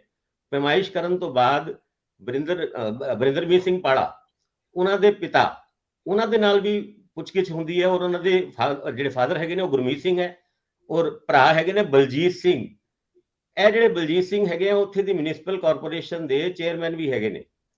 ਔਰ ਜਿਹੜੀ ਗੱਲਾਂ ਕਰਨ ਤੋਂ ਬਾਅਦ ਉਹਨਾਂ ਨੂੰ, ਕਿਉਂਕਿ ਪਿਛਲੇ ਦਿਨਾਂ ਦੇ ਵਿੱਚ ਵੀ ਪਾੜਾ ਸਾਹਿਬ ਨੂੰ ਬੁਲਾਇਆ ਗਿਆ ਸੀਗਾ ਔਰ ਉੱਥੇ ਡੀਐਸਪੀ ਨੇ ਇੱਕ ਸਲੂਟ ਵੀ ਮਾਰਿਆ ਸੀਗਾ, ਜਿਹਦੇ ਬਾਅਦ ਉਹ ਡੀਐਸਪੀ ਦੀ ਟ੍ਰਾਂਸਫਰ ਵੀ ਹੋ ਗਈ ਸੀਗੀ। ਪਰ ਹੁਣ ਦੁਬਾਰਾ ਵਿਜੀਲੈਂਸ ਦੇ ਵਿੱਚ ਇਸ ਪੂਰੇ ਪਰਿਵਾਰ ਨੂੰ ਬੁਲਾਉਣ ਦੀ ਚਰਚਾ ਹੈ। ਪਿਛਲੀ ਵਾਰ 8 ਘੰਟੇ ਪੁੱਛਗਿੱਛ ਹੋਈ ਸੀ, ਐਤਕੀ ਪੁੱਛਗਿੱਛ ਦੀ ਜਿਹੜੇ ਘੰਟੇ ਹੈਗੇ ਆ ਉਹ ਵੱਧ ਵੀ ਸਕਦੇ ਨੇ। ਤੇ ਮੁਸੀਬਤਾਂ ਤੇ ਭਾਵੇਂ ਮਦਨ ਲਾਲ ਜਲਾਲਪੁਰ ਹੋਣ, ਉਹਨਾਂ ਦੇ ਕੋਲ ਵੀ ਪਿਛਲੇ ਦਿਨਾਂ ਦੇ ਵਿੱਚ ਘਰ ਉਹਨਾਂ ਦੇ ਫੀਤਾ ਲੈ ਕੇ ਪਹੁੰਚੀ ਸੀਗੀ ਵਿਜੀਲੈਂਸ, ਉੱਥੇ ਵੀ ਪਮਾਇਸ਼ ਹੋਈ ਸੀ। ਔਰ ਵਿਜੀਲੈਂਸ तमाम ਉਹ ਕਾਂਗਰਸੀ ਐਮਐਲਏ ਔਰ ਪੂਰਵ ਮੰਤਰੀ ਜਿਨ੍ਹਾਂ ਦੇ ਘਰ ਵੀ ਵਿਜੀਲੈਂਸ ਪਹੁੰਚੀ ਹੈ ਫੀਤਾ ਲੈ ਕੇ, ਉੱਥੇ ਉਹ ਕੇਸ ਹਜੇ ਤੱਕ ਚੱਲਦੇ ਪਏ ਨੇ। ਹੁਣ ਪਾੜਾ ਸਾਹਿਬ ਦੀ ਮੁਸੀਬਤਾਂ ਵੱਧ ਸਕਦੀ ਹੈ ਅੱਗੇ ਆ ਕੇ ਕਿਸ ਤਰੀਕੇ ਨਾਲ, ਕਿਉਂਕਿ ਪਿਛਲੀ ਵਾਰ ਜਦ ਪਾੜਾ ਸਾਹਿਬ ਵਿਜੀਲੈਂਸ ਦੇ ਦਫ਼ਤਰ 'ਚ ਗਏ ਸੀਗੇ ਤਾਂ ਉਹਨਾਂ ਨੂੰ ਇੱਕ ਫਾਰਮ ਜਿਹਾ ਦਿੱਤਾ ਸੀਗਾ, ਕਹਿੰਦੇ ਆ ਫਾਰਮ ਭਰ ਕੇ ਲਿਆਓ। ਉਸ ਫਾਰਮ ਦੇ ਵਿੱਚ ਪ੍ਰਾਪਰਟੀ ਦੇ ਸਾਰੇ ਬਿਊਰਾ ਦਾ ਰਿਕਾਰਡ ਮੰਗਿਆ ਸੀਗਾ। ਉਸ ਫਾਰਮ ਨੂੰ ਭਰਨ ਤੋਂ ਬਾਅਦ ਜਦ ਪਾੜਾ ਸਾਹਿਬ ਨੇ ਕਿਹਾ ਵੀ ਚਲੋ ਵਿਹਲੇ ਹੋ ਗਏ, ਪਰ ਕੱਲ ਫਿਰ ਪਹੁੰਚ ਗਏ। ਹੁਣ ਇਹ ਅੱਗੇ ਇਨਵੈਸਟੀਗੇਸ਼ਨ ਤੁਰੇਗੀ, ਇਸ ਗੱਲ ਦਾ ਇੰਡੀਕੇਸ਼ਨ ਤੇ ਮਿਲ ਗਿਆ। ਔਰ ਪਾੜਾ ਸਾਹਿਬ ਦੇ ਖਿਲਾਫ ਜਿਹੜਾ ਡਿਸਪ੍ਰੋਪੋਰਸ਼ਨੇਟ ਐਸੈਟ ਦਾ ਕੇਸ ਹੈ ਉਹ ਕਿੰਨੀ ਕੁ ਅੱਗੇ ਜਾਂਦਾ ਹੈ, ਇਹ ਹੁਣ ਵਿਜੀਲੈਂਸ ਦੀ ਇਨਵੈਸਟੀਗੇਸ਼ਨ ਦੇ ਉੱਤੇ ਡਿਪੈਂਡ ਕਰਦਾ ਹੈ। ਕਈ ਸਮੇਂ ਤੱਕ ਇਹ ਚੱਲਦੇ ਰਹਿੰਦੇ ਆ।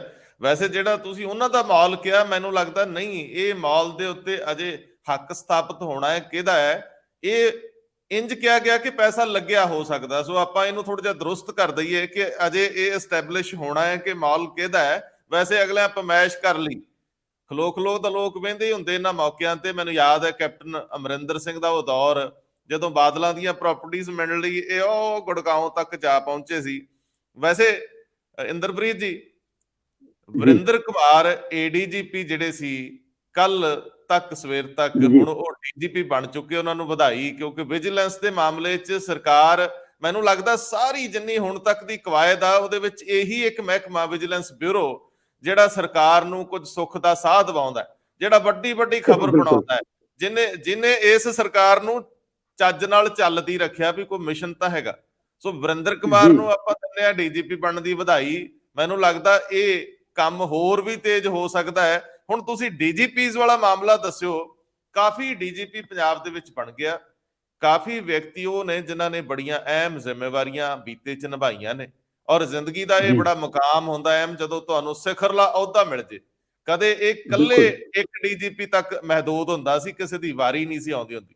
ਹੁਣ ਦੇਖੋ ਤੁਹਾਨੂੰ ਪੋਸਟਿੰਗ ਬਤੌਰ ਫੁੱਲ ਫਲੈਜ ਡੀਜੀ ਮਿਲੇ ਨਾ ਮਿਲੇ, ਲੇਕਿਨ ਤੁਹਾਨੂੰ ਮਾਨ ਸਨਮਾਨ ਰਿਟਾਇਰਮੈਂਟ ਤੋਂ ਬਾਅਦ ਪੂਰਾ ਮਿਲ ਜਾਂਦਾ। ਇਹ ਪ੍ਰਕਿਰਿਆ ਨੂੰ ਤੇ ਇਹ ਸਾਰੀ ਕਵਾਇਦ ਨੂੰ ਇੱਕ ਵਾਰੀ ਜ਼ੁਬਾਨ ਦਿਓ।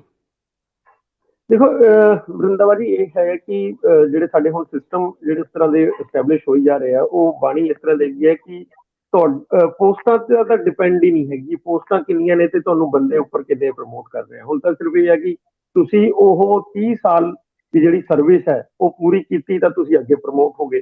ਹੁਣ ਜਿਵੇਂ ਇਸੇ ਮਾਮਲੇ ਦੇ ਵਿੱਚ ਕਿਹਾ ਤਾਂ ਇਹ ਗਿਆ ਸੀਗਾ ਵੀ 6 ਪੋਸਟਾਂ ਨੇ, 6 ਚੋਂ ਵੀ ਮਤਲਬ ਜਿਹੜੀਆਂ ਕਾਡਰ ਪੋਸਟਾਂ ਨੇ ਪੂਰੀਆਂ ਡੀਜੀਪੀ ਦੀਆਂ, ਉਹ ਤਾਂ ਸਿਰਫ 2 ਹੀ ਨੇ, ਬਾਕੀ ਤਾਂ ਐਕਸ ਕਾਡਰ ਪੋਸਟਾਂ ਹੀ ਨੇ। ਉਹ ਵਧਾਉਂਦੇ ਰਹਿੰਦੇ ਆ ਵੀ ਹਾਂ, ਜਿਵੇਂ ਤੁਸੀਂ ਕਿਹਾ ਮਾਣ ਸਨਮਾਨ ਦੇਣਾ ਹੈ, ਔਰ 30 ਸਾਲ ਦੀ ਸਰਵਿਸ ਜਿਵੇਂ ਕਿਹਾ ਮੈਂ ਪੂਰੀ ਹੋ ਗਈ ਤਾਂ ਉਹ ਅੱਗੇ ਪ੍ਰਮੋਟ ਕਰ ਦਿੰਦੇ ਆ ਐਸਡੀਜੀ।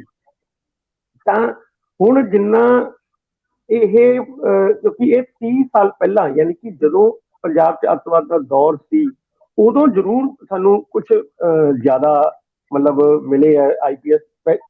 ਹੁਣ ਤੱਕ 2 3 ਹੀ ਆਉਂਦੇ ਆ, ਉਸ ਟਾਈਮ ਲੇਕਿਨ ਕਾਫੀ ਆਏ ਆ ਲਗਾਤਾਰ, ਔਰ ਉਸ ਟਾਈਮ ਐਡ ਵੀ ਹੋ ਜਾਂਦੇ ਆ ਜਿਹੜੇ ਪ੍ਰਮੋਟ ਹੋ ਕੇ ਵੀ ਬਣਦੇ ਆ।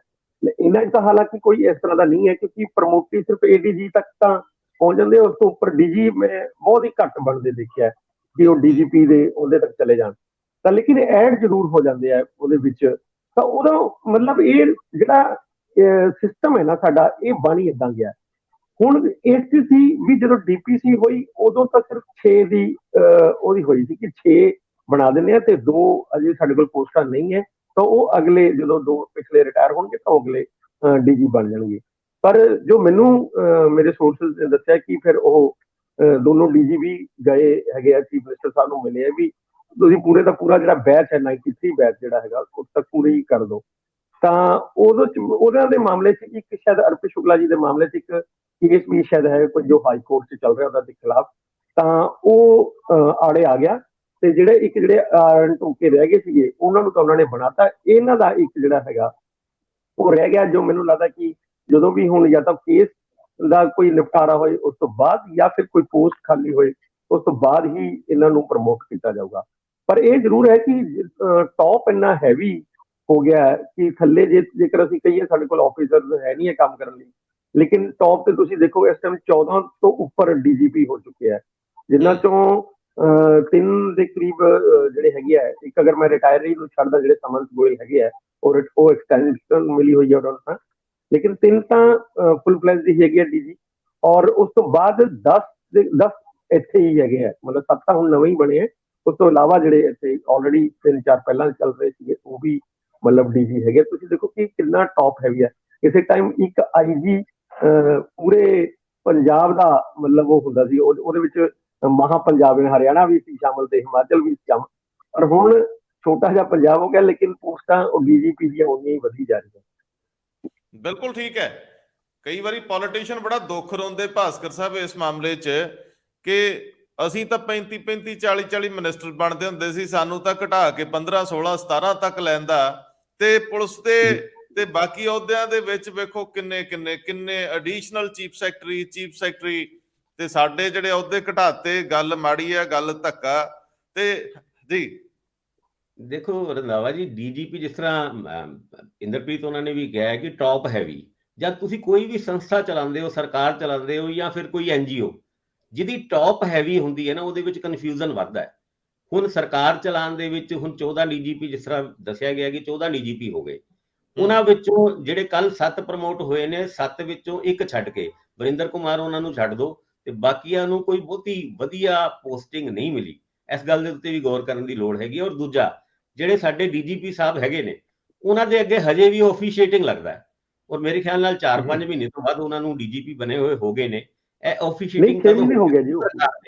ਕਿਉਂ ਸਰਕਾਰ ਨੇ ਹਜੇ ਤੱਕ ਪੈਨਲ ਯੂਪੀਐਸਸੀ ਦੇ ਵਿੱਚ ਨਹੀਂ ਭੇਜਿਆ? ਇਹਦਾ ਕਾਰਨ ਹੈਗਾ ਹੈ ਕਿ ਗੌਰਵ ਯਾਦਵ ਉਹਨਾਂ ਤੋਂ ਵੀ ਸੀਨੀਅਰ ਕੁਝ ਡੀਜੀਪੀ ਹੈਗੇ ਨੇ, ਜਦ ਤੱਕ ਉਹਨਾਂ ਦਾ ਨਾਂ ਅਗਰ ਇਸ ਪੈਨਲ ਦੇ ਵਿੱਚ ਭੇਜਿਆ ਜਾਂਦਾ, ਹਰਪ੍ਰੀਤ ਸਿੱਧੂ ਉਹਨਾਂ ਦੀ ਮੈਂ ਗੱਲ ਕਰ ਰਿਹਾ, ਹਰਪ੍ਰੀਤ ਸਿੱਧੂ ਉਹਨਾਂ ਸੀਨੀਅਰ ਨੇ ਗੌਰਵ ਯਾਦਵ ਉਹਨਾਂ ਤੋਂ, ਤੇ ਮੈਨੂੰ ਲੱਗਦਾ ਹੈ ਕਿ ਇਹ ਜਿਹੜੀ ਪ੍ਰਮੋਸ਼ਨ ਵੀ ਹੋਈ ਹੈ ਡੀਜੀਪੀ ਦੀ, ਕਿਸੇ ਤਰੀਕੇ ਨਾਲ ਉਸ ਪੈਨਲ ਨੂੰ ਭੇਜੇ ਜਾਣ ਤੋਂ ਪਹਿਲੇ ਦੀ ਤਿਆਰੀ ਹੈ ਕਿ ਕਿਸ ਤਰੀਕੇ ਨਾਲ ਆਫੀਸ਼ੀਏਟਿੰਗ ਸ਼ਬਦ ਹਟਾ ਕੇ ਉਹਨਾਂ ਨੂੰ ਪਰਮਾਨੈਂਟ ਡੀਜੀ ਲਾਇਆ ਜਾਏ। ਇਹੀ ਸਾਡਾ ਅਕਾਲ ਤਖਤ ਦੇ ਜਥੇਦਾਰ ਵੀ ਹੈਗੇ ਨੇ, ਉਹਨਾਂ ਦੇ ਅੱਗੇ ਵੀ ਹਜੇ ਤੱਕ ਐਕਟਿੰਗ ਹੀ ਤੁਰਦਾ ਹੈ, ਵਰਕਿੰਗ ਹੀ ਤੁਰਦਾ ਹੈ। ਹੁਣ ਡੀਜੀ ਸਾਹਿਬ ਵੀ ਐਕਟਿੰਗ ਹੈਗੇ ਨੇ, ਆਫੀਸ਼ੀਏਟਿੰਗ ਹੈਗੇ ਨੇ, ਉਹ ਕਦੋਂ ਯੂਪੀਐਸਸੀ ਤੋਂ ਕਲੀਅਰ ਹੋ ਕੇ ਫੁੱਲ ਫਲੈਜ ਡੀਜੀਪੀ ਬਣਦੇ ਨੇ? ਇਹਦੇ ਉੱਤੇ ਵੀ ਇੱਕ ਕਵਾਇਦ ਦਾ ਹਿੱਸਾ ਇਹਨਾਂ 7 ਡੀਜੀਪੀ ਨੂੰ ਪ੍ਰਮੋਟ ਕਰਨ ਦੇ ਤੌਰ ਤੇ ਦੇਖਿਆ ਜਾ ਸਕਦਾ। ਤੇ ਚਲੋ ਆਪਾਂ ਵੈਸੇ ਭਾਸਕਰ ਸਾਹਿਬ ਇਹਨਾਂ ਗੱਲਾਂ ਨੂੰ ਬਹੁਤਾ ਦਿਲ ਤੇ ਨਾ ਲਾਈਏ, ਕਿਉਂਕਿ ਇਹ ਸਾਰੇ ਡੀਜੀਪੀ ਆਪਣੇ ਆਪਣੇ ਕੰਮ ਤੇ ਚਲੇ ਜਾਣਗੇ। ਇਹਨਾਂ ਨੇ ਕਿਹੜਾ ਅਹੁਦੇ ਸੰਭਾਲਣ ਲੱਗਿਆ ਸਿਆਸਤਦਾਨਾਂ ਵਾਂਗ ਫੋਟੋਆਂ ਖਿਚਾ ਕੇ ਅਖਬਾਰਾਂ ਨੂੰ ਭੇਜਣੀਆਂ, ਜਾਂ ਇਹਨਾਂ ਦੇ ਸਮਰਥਕਾਂ ਨੇ ਜਾ ਕੇ ਇਹਨਾਂ ਦੇ ਪਿੱਛੇ ਖੜ ਕੇ ਕਹਿਣਾ ਵੀ ਬੱਲੇ ਬੱਲੇ ਹੋ ਗਈ। ਪਰ ਉਂਝ ਜੇ ਇਹਨਾਂ ਦਾ ਫਾਇਦਾ ਲੈਣਾ ਹੋਵੇ, ਹੁਣ ਮੈਨੂੰ ਨਹੀਂ ਪਤਾ ਟੈਕਨੀਕਲਿਟੀਜ਼ ਕੀ ਹੈ, ਪੰਜਾਬ ਦੇ ਵਿੱਚ ਕਈ ਸ਼ੋਬੇ, ਕਈ ਐਸੇ ਖੇਤਰ ਨੇ ਜਿਨ੍ਹਾਂ ਦੇ ਵਿੱਚ ਸਿੱਧੀ ਕਮਾਂਡ ਦਿੱਤੀ ਜਾ ਸਕਦੀ ਹੈ। ਇੱਕ ਵਾਰੀ ਹਰਪ੍ਰੀਤ ਸਿੰਘ ਸਿੱਧੂ ਨੂੰ ਲਿਆ ਕੇ ਕੈਪਟਨ ਅਮਰਿੰਦਰ ਸਿੰਘ ਨੇ ਐਸਟੀਐਫ ਦਾ ਹੈੱਡ ਲਾਇਆ ਸੀ, ਥੋੜੀ ਦੇਰ ਬਾਅਦ ਅੰਦਰ ਟਕਰਾਅ ਪੈਦਾ ਹੋਣ ਤੋਂ ਬਾਅਦ ਉਹਨਾਂ ਨੂੰ ਮੁੱਖ ਮੰਤਰੀ ਦਫ਼ਤਰ ਚ ਲੈਂਦਾ, ਬਾਅਦ ਦੇ ਵਿੱਚ ਉਹਨਾਂ ਨੂੰ ਕਦੇ ਅਹਿਮ ਜ਼ਿੰਮੇਵਾਰੀ ਜਾਂ ਖੁੱਲ੍ਹੇਆਮ ਕੰਮ ਕਰਨ ਦਾ ਸ਼ਾਇਦ ਮੌਕਾ ਹੀ ਨਹੀਂ ਮਿਲਿਆ। ਉਹਨਾਂ ਨੇ ਕਈ ਵਾਰੀ ਗੱਲਬਾਤ ਦੇ ਵਿੱਚ ਮੇਰੇ ਨਾਲ ਇਹ ਗੱਲ ਵੀ ਕੀਤੀ ਕਿ ਫਰੀਡਮ ਜਿਹੜੀ ਆ ਉਹ ਬੜੀ ਜ਼ਰੂਰੀ ਹੁੰਦੀ ਹੈ। ਸੋ ਜਿਹੜੇ ਇਹ ਡੀਜੀਪੀਜ਼ ਨੇ, ਭਾਵੇਂ ਨਸ਼ਿਆਂ ਦਾ ਮਾਮਲਾ, ਇੰਟਰਨਲ ਸਿਕਿਉਰਿਟੀ ਦਾ ਮਾਮਲਾ, ਭਾਵੇਂ ਅਮਨ ਕਾਨੂੰਨ ਤੋਂ ਲੈ ਕੇ ਸਾਰੇ ਮਾਮਲੇ, ਜੇਕਰ ਫੁੱਲ ਫਲੈਜ ਇੱਕ ਵਿਅਕਤੀ ਨੂੰ ਅਸਾਈਨ ਕੀਤਾ ਜਾਵੇ ਔਰ ਸਾਰੇ ਡੀਜੀਪੀ ਨੂੰ ਉਹ ਜਵਾਬਦੇਹ ਹੋਣ, ਮੁੱਖ ਮੰਤਰੀ ਨੂੰ ਹੋਣ, ਔਰ ਮੈਨੂੰ ਲੱਗਦਾ ਪੰਜਾਬ ਦੇ ਮਾਮਲੇ ਕਾਫੀ ਨਿੱਜੀ ਤੌਰ ਤੇ ਦੇਖੇ ਜਾ ਸਕਦੇ ਆ। ਬਹੁਤ ਫੋਕਸ ਕਰਨ ਦੀ ਲੋੜ ਹੈ। ਸ਼ਾਇਦ ਇਹ ਇਸ ਤਰ੍ਹਾਂ ਦੀ ਕਵਾਇਦ ਸਰਕਾਰਾਂ ਨੂੰ ਬਾਰਾ ਖਾਂਦੀ ਕਿ ਨਹੀਂ, ਉਹ ਤਾਂ ਵੱਖਰੀ ਗੱਲ, ਆਪਾਂ ਕਾਹਤੋਂ ਪੰਗਾ ਲੈਣੇ, ਸਾਨੂੰ ਕੀ ਲੋੜ ਆ। ਭਾਸਕਰ ਸਾਹਿਬ, ਇਨਵੈਸਟ ਪੰਜਾਬ ਦੀ ਗੱਲ ਕਰੀਏ ਆਪਾਂ, ਮੁੱਖ ਮੰਤਰੀ ਸਾਹਿਬ ਦੀ ਜੱਫੀ ਵੇਖੀ ਸੀ ਕੱਲ ਤੁਸੀਂ ਕਪਿਲ ਸ਼ਰਮਾ ਨਾਲ? ਇਹ ਜਦੋਂ ਲਾਫਟਰ ਚੈਲੰਜ ਦੇ ਦੌਰ ਹੁੰਦੇ ਸੀ, ਇਦਾਂ ਹੀ ਜੱਫੀਆਂ ਪਾਉਂਦੇ ਸੀ, ਬਹਿ ਕੇ ਕੌਫੀਆਂ ਪੀਂਦੇ ਸੀ, ਚਾਹਾਂ ਪੀਂਦੇ ਸੀ, ਰੌਲੇ ਪੈਂਦੇ ਸੀ, ਬੜਾ ਕੁਝ ਹੁੰਦਾ ਸੀ। ਨਵਜੋਤ ਸਿੰਘ ਸਿੱਧੂ ਵੀ ਉਦੋਂ ਉੱਥੇ ਹੀ ਹੁੰਦੇ ਸੀ, ਭਾਵੇਂ ਜੱਜ ਬਣ ਕੇ, ਪਰ ਵਿੱਚ ਹੀ ਰਲੇ ਮਿਲੇ ਹੁੰਦੇ ਸੀ, ਬੜੇ ਚੁਟਕਲੇ ਚੱਲਦੇ ਹੁੰਦੇ ਸੀ। ਮੈਨੂੰ ਗੈਰ ਰਸਮੀ ਗੱਲਬਾਤ 'ਚ ਕਈ ਵਿਅਕਤੀਆਂ ਨੇ ਇਹ ਗੱਲਾਂ ਦੱਸੀਆਂ ਜਿਹੜੇ ਉਦੋਂ ਸ਼ਾਮਲ ਹੁੰਦੇ ਸੀ, ਤੇ ਕੱਲ ਹੀ ਫਿਰ ਇਕੱਠੇ ਹੋਏ। ਕੋਈ ਕਾਰਨ ਤੇ ਹੈ ਨਹੀਂ ਕਿ ਨਵਜੋਤ ਸਿੰਘ ਸਿੱਧੂ ਦਾ ਜ਼ਿਕਰ ਨਾ ਛਿੜਿਆ ਹੋਵੇ। ਤੇ ਇਹ ਸਾਰੇ ਮਾਮਲੇ ਆਪਣੀ ਜਗ੍ਹਾ, ਲੇਕਿਨ ਉਹਨਾਂ ਨੇ ਜਿਹੜੀ ਇਨਵੈਸਟਮੈਂਟ ਦੀ ਗੱਲ ਕੀਤੀ ਹੈ, ਇਹਦੇ 'ਚ 2 ਨੁਕਤੇ ਮੈਂ ਉਭਾਰਨਾ ਚਾਹੁੰਦਾ। ਉਹਨਾਂ ਨੇ ਕਿਹਾ ਕਿ ਅਸੀਂ ਟੂਰਿਜ਼ਮ ਦਾ ਹੱਬ ਬਣਾਉਣਾ ਚਾਹੁੰਦੇ ਆ ਪੰਜਾਬ ਨੂੰ। ਉਹਨਾਂ ਨੇ ਰਣਜੀਤ ਸਾਗਰ ਡੈਮ ਦਾ ਜ਼ਿਕਰ ਕੀਤਾ, ਲੇਕਿਨ ਮੈਂ ਮੁੱਖ ਮੰਤਰੀ ਸਾਹਿਬ ਨੂੰ ਇੱਥੇ ਵੀ ਯਾਦ ਕਰਾਉਣਾ ਚਾਹੁੰਦਾ ਹੈ, ਗੱਲ ਤਾਂ ਤੁਸੀਂ ਕਰ ਲਿਓ ਸਾਰੀ, ਕਿ ਜੇਕਰ ਤੁਸੀਂ ਟੂਰਿਜ਼ਮ ਨੂੰ ਵਧਾਉਣਾ ਹੈ ਤਾਂ ਫਿਰ ਅੰਮ੍ਰਿਤਸਰ ਸਾਹਿਬ, ਸਾਡੇ ਇੱਥੇ ਲੱਖਾਂ ਦੀ ਤਾਦਾਦ ਦੇ ਵਿੱਚ ਲੋਕ ਸਿਰਫ ਇੱਥੇ ਹੀ ਆਉਂਦੇ, ਬਾਕੀ ਪੰਜਾਬ ਦੇ ਕਿਸੇ ਖਾਸ ਖਿੱਤੇ ਦੇ ਵਿੱਚ ਲੋਕ ਸਪੈਸ਼ਲ ਤਾਂ ਜਾਂਦੇ ਨੇ ਵੀ ਚਲੋ ਇੱਥੋਂ ਗਾਂ ਗੇੜਾ ਇੱਕ ਦਿਨ ਲਈ ਮਾਰ ਆਉਂਦੇ। ਜਦੋਂ ਅੰਮ੍ਰਿਤਸਰ ਤੋਂ ਇੰਟਰਨੈਸ਼ਨਲ ਫਲਾਈਟਸ ਦੀ ਆਉਂਦੀ ਗੱਲ, ਡੋਮੈਸਟਿਕ ਫਲਾਈਟਸ ਦੀ ਆਉਂਦੀ ਹੈ, ਤੁਹਾਡੀ ਤੇ ਤੁਹਾਡੀ ਵਰਗੀਆਂ ਦੂਜੀਆਂ ਸਰਕਾਰਾਂ ਦੀ ਤਰਜੀਹ ਚੰਡੀਗੜ੍ਹ ਦਾ 에ਅਰਪੋਰਟ ਬਣ ਜਾਂਦਾ, ਜਿਹੜਾ ਸਾਂਝੇ ਰੂਪ 'ਚ ਚਲਾਇਆ ਜਾਂਦਾ ਚੰਡੀਗੜ੍ਹ, ਹਰਿਆਣੇ ਤੇ ਪੰਜਾਬ ਵੱਲੋਂ। ਸੋ ਜੇ ਤੁਸੀਂ ਪ੍ਰਮੋਸ਼ਨ ਚਾਹੁੰਦੇ ਹੋ ਤਾਂ ਪਹਿਲਾਂ ਤਰਜੀਹਾਂ ਸੈੱਟ ਤਾਂ ਕਰ ਲਓ। ਸੋ ਇਹ ਭਾਸਕਰ ਸਾਹਿਬ ਦਿਓ ਜ਼ਰਾ ਇਸ ਗੱਲ ਨੂੰ ਵੀ ਜ਼ੁਬਾਨ ਵਿਸਥਾਰ ਦਿਓ ਕਿ ਦਰਅਸਲ ਸੁਹਿਰਦਤਾ ਕਿੰਨੀ ਆ, ਇਨਵੈਸਟਮੈਂਟ ਕਿਸ ਖੇਤਰ 'ਚ ਆਵੇ। ਕੋਈ ਐਗਰੀਕਲਚਰ ਦੇ ਵਿੱਚ ਇਨਵੈਸਟਮੈਂਟ ਆਵੇ ਤਾਂ ਸ਼ਾਇਦ ਜਿਹੜਾ ਇਨਵੈਸਟ ਕਰੇ ਉਹਨੂੰ ਵੀ ਫਾਇਦਾ ਹੋਵੇ ਰਾ ਮਟੀਰੀਅਲ ਦੇ ਰੂਪ 'ਚ, ਜਾਂ ਕੋਈ ਸਰਕਾਰ ਸਹੂਲਤਾਂ ਦੇਵੇ, ਰੁਜ਼ਗਾਰਮੈਂਟ। ਬਿਲਕੁਲ, ਜਿੱਥੇ ਤੱਕ ਇਨਵੈਸਟਮੈਂਟ ਦੀ ਗੱਲ ਹੈਗੀ ਹੈ, ਪਿਛਲੇ ਦਿਨਾਂ ਦੇ ਵਿੱਚ ਸਾਡੇ ਮੁੱਖ ਮੰਤਰੀ ਭਗਵੰਤ ਮਾਨ ਹੋਣਾ ਜਰਮਨੀ ਤੋਂ ਲੈ ਕੇ ਚੇਨਈ, ਹੈਦਰਾਬਾਦ ਤੱਕ ਘੁੰਮ ਆਏ ਨੇ, ਔਰ ਹਰ ਜਗ੍ਹਾ ਉਹਨਾਂ ਨੇ ਇਨਵੈਸਟਮੈਂਟ ਦੀ ਗੱਲ ਕੀਤੀ ਹੈ। ਵੱਡੇ ਵੱਡੇ ਬਿਜ਼ਨਸ ਹਾਊਸਿਸ ਦੇ ਟੌਪ ਬਾਸ ਉਹਨਾਂ ਨੂੰ ਵੀ ਮਿਲੇ ਨੇ, ਤੇ ਹੁਣ ਇਹ ਕਵਾਇਦ ਪਹੁੰਚੀ ਹੈ ਮੁੰਬਈ ਦੇ ਵਿੱਚ। ਉਹ ਬਹੁਤ ਸਾਰੇ ਇੰਡਸਟਰੀਲਿਸਟ ਨੂੰ ਮਿਲੇ, ਜਿਹਦੇ ਵਿੱਚੋਂ ਮਹਿੰਦਰਾ ਐਂਡ ਮਹਿੰਦਰਾ, ਗੋਦਰੇਜ ਔਰ ਮਫਤਲਾਲ ਗਰੁੱਪ, ਜਿੰਦਲ ਸਟੀਲਸ, ਇਹਨਾਂ ਸਾਰਿਆਂ ਨੂੰ ਮਿਲਣ ਤੋਂ ਬਾਅਦ ਉਹਨਾਂ ਨੇ ਇੱਕ ਗੱਲ ਦੇ ਉੱਤੇ ਜ਼ੋਰ ਪਾਇਆ ਕਿ ਜੀ ਹੁਣ ਆਪਾਂ ਕਰਤਾ ਸ਼ੁਰੂ ਸਿੰਗਲ ਵਿੰਡੋ ਸਿਸਟਮ, ਯਾਨੀ ਤੁਸੀਂ ਸਾਡੇ ਪੰਜਾਬ ਦੇ ਵਿੱਚ ਇਨਵੈਸਟ ਕਰੋ, ਉੱਥੇ ਮਾਹੌਲ ਵੀ ਠੀਕ ਹੈਗਾ ਔਰ ਤੁਹਾਨੂੰ ਸਾਰੀ ਫੈਸਿਲਿਟੀਜ਼ ਇੱਕ ਸਿੰਗਲ ਵਿੰਡੋ ਤੇ ਹੱਥ ਪਾ ਕੇ ਉਹ ਸਾਰੀ ਕਲੀਅਰੈਂਸ ਜਿਹੜੀ ਕਿ ਇੰਡਸਟਰੀ ਨੂੰ ਸਥਾਪਿਤ ਕਰਨ ਵਾਸਤੇ ਚਾਹੀਦੀ ਹੁੰਦੀ ਹੈ ਉਹ ਮਿਲ ਜਾਏਗੀ। ਔਰ ਨਾਲ ਦੇ ਨਾਲ ਇਹ ਵੀ ਕਹਿੰਦੇ ਨੇ ਕਿ ਇਸ ਤੋਂ ਪਹਿਲੇ ਵੀ ਪਿਛਲੀ ਸਰਕਾਰਾਂ ਨੇ ਸਿੰਗਲ ਵਿੰਡੋ ਸਿਸਟਮ ਖੋਲਿਆ ਤੇ ਸੀ, ਪਰ ਉਸ ਵਿੰਡੋ ਦੇ ਵਿੱਚੋਂ ਕੁਝ ਮਿਲਦਾ ਨਹੀਂ ਸੀ ਜਦ ਤੱਕ ਕਿ ਹਿੱਸੇਦਾਰੀਆਂ ਦੀ ਗੱਲ ਅੱਗੇ ਨਾ ਤੋਰੋ। ਹੁਣ ਇਹ ਗੱਲ ਕਰਕੇ ਆਏ ਨੇ, ਕਿੰਨਾ ਕੁ ਕਨਵਿੰਸ ਕਰਦੇ ਨੇ। ਹੁਣ ਜਿਹੜੀ ਟਮਾਟੋ ਕੈਚਅਪ ਦੀ ਗੱਲ ਹੈਗੀ ਹੈ, ਜਿਹੜੀ ਹਿੰਦੁਸਤਾਨ ਯੂਨੀਲੀਵਰ ਲਿਮਿਟਿਡ ਹੈਗੀ ਹੈ, ਜਿਨ੍ਹਾਂ ਦਾ ਨਾਭਾ ਦੇ ਵਿੱਚ ਪਲਾਂਟ ਹੈ, ਉੱਥੇ ਇੱਕ ਗੱਲ ਵਧੀਆ ਕਰਕੇ ਆਏ ਨੇ ਕਿ ਵੀ ਤੁਸੀਂ ਨਾਸਿਕ ਤੋਂ ਟਮਾਟਰ ਜਿਹੜਾ ਲੈ ਕੇ ਆਉਂਦੇ ਹੋ, ਆਪਾਂ ਤੁਹਾਨੂੰ ਪੰਜਾਬ ਦੇ ਵਿੱਚ ਹੀ ਕੰਟਰੈਕਟ ਫਾਰਮਿੰਗ ਦੇ ਰਾਹੀਂ ਜਾਂ ਜਿੱਦਾਂ ਵੀ ਤੁਹਾਨੂੰ ਆਪਾਂ ਟਮਾਟਰ ਉੱਥੇ ਹੀ ਸਪਲਾਈ ਕਰਾਂਗੇ। ਰੰਧਾਵਾ ਜੀ, ਯਾਦ ਹੋਏਗਾ ਤੁਹਾਨੂੰ ਕਿ ਪੈਪਸੀ ਦਾ ਵੀ ਇੱਕ ਪਲਾਂਟ ਪੰਜਾਬ ਦੇ ਵਿੱਚ ਲੱਗਿਆ ਸੀਗਾ, ਜਿਹਦੇ ਵਿੱਚ ਕਿੰਨੂ ਸਪਲਾਈ ਕਰਨ ਦੀ ਗੱਲ ਕੀਤੀ ਸੀ ਕੈਪਟਨ ਅਮਰਿੰਦਰ ਸਿੰਘ ਉਹਨਾਂ ਦੇ ਟਾਈਮ ਤੇ, ਪਰ ਉਹ ਪਲਾਂਟ ਰੁਲ ਗਿਆ। ਹੁਣ ਜਦ ਤੱਕ ਤੁਸੀਂ investment Bhaskar Sahib Punjab agri export corporation ਦੇ ਵੀ ਦੋ ਲੱਗੇ ਸੀ, ਇੱਕ ਹੁਸ਼ਿਆਰਪੁਰ ਦੇ ਵਿੱਚ ਤੇ ਦੂਜਾ ਸ਼ਾਇਦ ਅਬੋਹਰ ਵੱਲ, ਉਹ ਕਿੱਥੇ ਗਏ? ਜਿਹੜੇ ਕਦੇ ਬਾਬਾ ਰਾਮਦੇਵ ਨੂੰ ਦਿੱਤੇ ਗਏ, ਕਦੇ ਪੈਪਸੀਕੋ ਨੂੰ ਦਿੱਤੇ ਗਏ, ਠੇਕੇ ਦੇ ਉੱਤੇ ਵੀ ਦਿੱਤੇ ਗਏ, ਉਹਨਾਂ ਦੇ ਰੌਲੇ ਵੀ ਬੜੇ ਪੈਂਦੇ ਰਹੇ, ਉਹਨਾਂ 'ਚ ਭਰਤੀਆਂ ਨੂੰ ਲੈ ਕੇ ਸਾਰਾ ਕੁਝ। ਸੁਹਿਰਦਤਾ ਤਾਂ ਹੋਵੇ ਚਲਾਉਣ ਦੀ। ਪ੍ਰਾਈਵੇਟ ਖੇਤਰ ਤਾਂ ਵੱਖਰਾ ਵਾ, ਜਿਹੜਾ ਸਰਕਾਰੀ ਖੇਤਰ ਦਾ ਨਿਵੇਸ਼ ਸੀ ਉਹ ਵੀ ਮਿੱਟੇ ਘੱਟੀ ਰੁਲ ਗਿਆ। ਔਰ ਜਦ ਤੱਕ ਕਿ ਤੁਸੀਂ ਕਿਸੇ ਇਨਵੈਸਟਮੈਂਟ ਨੂੰ ਪਲਾਨਡ ਤਰੀਕੇ ਨਾਲ ਨਹੀਂ ਲੈ ਕੇ ਆਉਂਦੇ, ਇਹ ਕੋਈ ਗੱਲ ਲੋੜੀ ਮੰਗਣ ਵਾਲੀ ਨਹੀਂ ਹੈਗੀ ਕਿ ਤੁਸੀਂ ਚੇਨਈ ਤੁਰ ਗਏ, ਹੈਦਰਾਬਾਦ ਤੁਰ ਗਏ, ਜਾਂ ਫਿਰ ਜਰਮਨੀ ਜਿੱਥੇ ਉੱਥੇ BMW ਦੇ ਪਲਾਂਟ ਦੀ ਵੀ ਗੱਲ ਹੋਈ ਸੀ। ਮੈਨੂੰ ਇਹ ਲੱਗਦਾ ਹੈ ਕਿ ਪਹਿਲੇ ਬੈਠ ਕੇ ਇਨਵੈਸਟਮੈਂਟ ਨੂੰ ਪਲਾਨ ਕਰਨਾ ਚਾਹੀਦਾ ਹੈ, ਕਲਸਟਰ ਬਣਾਉਣੇ ਚਾਹੀਦੇ ਹੈ, ਸਪੈਸ਼ਲ ਇਕਨੋਮਿਕ ਜ਼ੋਨ ਬਣਾਉਣੇ ਚਾਹੀਦੇ ਹੈ, ਕਿਸ ਏਰੀਆ ਨੂੰ ਤੁਸੀਂ IT ਹੱਬ ਬਣਾਉਣਾ ਹੈ, ਇਹਦਾ ਵੀ ਡਿਸੀਜ਼ਨ ਲੈਣਾ ਚਾਹੀਦਾ ਹੈ। ਹੁਣ ਚਲੋ ਕਿੰਨੀ ਕੁ ਇਨਵੈਸਟਮੈਂਟ ਆਣੀ ਹੈ, ਉਹ ਤੇ 22-23 ਫਰਵਰੀ ਨੂੰ ਜਦ ਹੈ ਇਨਵੈਸਟ ਸਮਿਟ ਹੋਏਗਾ ਪੰਜਾਬ ਦਾ, ਤਦ ਐਕਚੁਅਲੀ ਪਤਾ ਲੱਗੇਗਾ। ਪਿਛਲੇ ਦਿਨਾਂ ਦੇ ਵਿੱਚ ਇਹ ਵੀ ਖਬਰ ਛਪੀ ਸੀ ਕਿ ਕੈਪਟਨ ਅਮਰਿੰਦਰ ਸਿੰਘ ਉਹਨਾਂ ਦੇ ਟਾਈਮ ਦੇ ਵਿੱਚ 99,000 ਕਰੋੜ ਰੁਪਏ ਦੀ ਇਨਵੈਸਟਮੈਂਟ ਪੰਜਾਬ ਦੇ ਵਿੱਚ ਆਈ ਸੀ, ਔਰ ਉਸ ਇਨਵੈਸਟਮੈਂਟ ਨੂੰ ਲੈ ਕੇ ਉਹਨਾਂ ਦੇ ਹੀ ਪ੍ਰੈਡੀਸੈਸਰ ਜਿਹੜੇ ਚਰਨਜੀਤ ਸਿੰਘ ਚੰਨੀ ਹੈ, ਉਹ ਡਿਕਲਾਈਨ ਕਰਦੇ ਸੀ ਵੀ ਨਹੀਂ, ਏਦਾਂ ਦੀ ਕੋਈ ਇਨਵੈਸਟਮੈਂਟ ਨਹੀਂ ਆਈ। ਉਹ ਵੀ ਕਾਂਗਰਸ ਦੇ ਹੀ ਮੁੱਖ ਮੰਤਰੀ ਸੀਗੇ। ਪਰ ਇਹ ਇਨਵੈਸਟਮੈਂਟ ਦੇ ਮੁੱਦੇ ਤੇ ਜਿੱਦਾਂ ਹੁਣ ਗੱਲ ਟੂਰਿਜ਼ਮ ਨੂੰ ਡਿਵੈਲਪ ਕਰਨ ਦੀ ਤੁਰੀ ਹੈ, ਸੁਖਬੀਰ ਸਿੰਘ ਬਾਦਲ ਉਹਨਾਂ ਨੇ ਵੀ ਟੂਰਿਜ਼ਮ ਨੂੰ ਡਿਵੈਲਪ ਕਰਨ ਵਾਸਤੇ ਕਾਫੀ ਕਵਾਇਦ ਕੀਤੀ ਸੀ। ਇਹ ਰਣਜੀਤ ਸਾਗਰ ਡੈਮ ਜਦ ਟੂਰਿਜ਼ਮ ਨੂੰ ਡਿਵੈਲਪ ਕਰਨ ਦੀ ਗੱਲ ਆਉਂਦੀ ਹੈ ਤਾਂ ਸਭ ਤੋਂ ਅੱਗੇ ਆਉਂਦਾ ਹੈ, ਔਰ ਉਹਦੇ ਵਿੱਚ ਕਾਫੀ ਸਾਰੀ ਤਿਆਰੀਆਂ ਵੀ ਹੋਈ ਹੈ।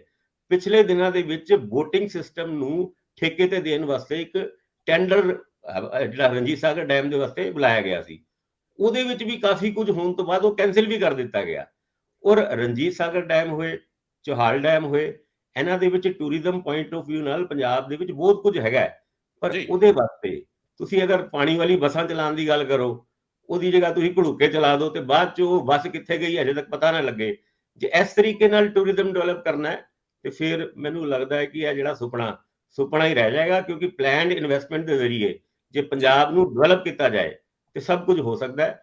ਅਨਪਲਾਨਡ ਤਰੀਕੇ ਨਾਲ, ਕਿਉਂਕਿ ਜਿਹੜੇ ਬਿਜ਼ਨਸਮੈਨ ਹੈਗੇ ਆ ਉਹ ਕਿਸੇ ਵੀ ਸੂਬੇ ਦੇ ਵਿੱਚ ਇਸ ਕਰਕੇ ਪੈਸਾ ਨਹੀਂ ਲਾਉਂਦੇ ਕਿ ਸਾਡਾ ਉਹਨਾਂ ਦਾ ਮੁੱਖ ਮੰਤਰੀ ਸਾਡੇ ਕੋਲ ਆਇਆ, ਉਹ ਦੇਖਦੇ ਨੇ ਵੀ ਸਾਡਾ ਨਫਾ ਨੁਕਸਾਨ ਕੀ ਹੈ, ਉਸ ਨਫੇ ਨੁਕਸਾਨ ਨੂੰ ਤੁਸੀਂ ਕਿਸ ਤਰੀਕੇ ਨਾਲ ਪੇਸ਼ ਕਰਦੇ ਹੋ, ਇਹ ਜ਼ਿਆਦਾ ਇੰਪੋਰਟੈਂਸ ਰੱਖਦਾ ਹੈ। ਇੰਦਰਪ੍ਰੀਤ ਜੀ, ਇਸੇ ਹੀ ਮਾਮਲੇ ਨੂੰ ਥੋੜਾ ਜਿਹਾ ਅੱਗੇ ਜ਼ੁਬਾਨ ਦਈਏ, ਵਧਾਈਏ। ਮੈਨੂੰ ਨਿੱਜੀ ਤੌਰ ਤੇ ਇੰਜ ਲੱਗਦਾ ਹੈ ਕਿ ਜੇਕਰ ਅੱਜ ਜਦੋਂ ਦੌਰ ਹੈਗਾ ਸਟਾਰਟਅਪਸ ਦਾ, ਆਪਣੇ ਬੱਚਿਆਂ ਨੂੰ ਤੁਸੀਂ ਪ੍ਰਮੋਟ ਕਿਉਂ ਨਹੀਂ ਕਰਦੇ, ਇਹਦੇ ਲਈ ਪਾਲਿਸੀ ਕਿਉਂ ਨਹੀਂ ਬਣਾਉਂਦੇ? ਐਗਰੀ ਬੇਸਡ ਇੰਡਸਟਰੀ ਤੋਂ ਲੈ ਕੇ ਆਈਟੀ ਤੱਕ ਸਾਰੇ ਦੇ ਸਾਰੇ ਮਾਮਲੇ ਉਸ ਤਰੀਕੇ ਨਾਲ ਐਡਰੈਸ ਹੀ ਨਹੀਂ ਹੁੰਦੇ। ਸਾਡੀ ਅਫਸਰਸ਼ਾਹੀ ਦੀ ਉਦਾਸੀਨਤਾ ਇਸ ਹੱਦ ਤੱਕ ਆ ਕਿ ਪਾਲਿਸੀ ਕੋ ਬਣਦੀ ਨਹੀਂ। ਸੰਤੀ ਨੀਤੀ ਅਜੇ ਵੀ ਅੱਧ ਵੱਟ ਤੇ ਲਟਕੀ ਪਈ ਆ। ਤੁਸੀਂ ਆਪਣੀਆਂ ਤਰਜੀਹਾਂ ਤੈਅ ਕੀਤੇ ਬਿਨਾਂ ਜਦੋਂ ਕਿਸੇ ਨੂੰ ਸੱਦਾ ਦੇਣ ਚੱਲ ਜਾਓਗੇ ਤੇ ਨਤੀਜੇ ਤਾਂ ਕੀ ਹੋਣਗੇ ਜੀ? ਫਿਰ ਤਾਂ ਇਹ ਜਸਟ ਇੱਕ ਇਹ ਵੀ ਟੂਰਿਜ਼ਮ ਹੀ ਹੋ ਰਿਹਾ ਕਿ ਤੁਸੀਂ ਜਾਓ ਤੇ ਮੁੜਾਓ ਤੇ ਦੈਟਸ ਇਟ ਜੀ।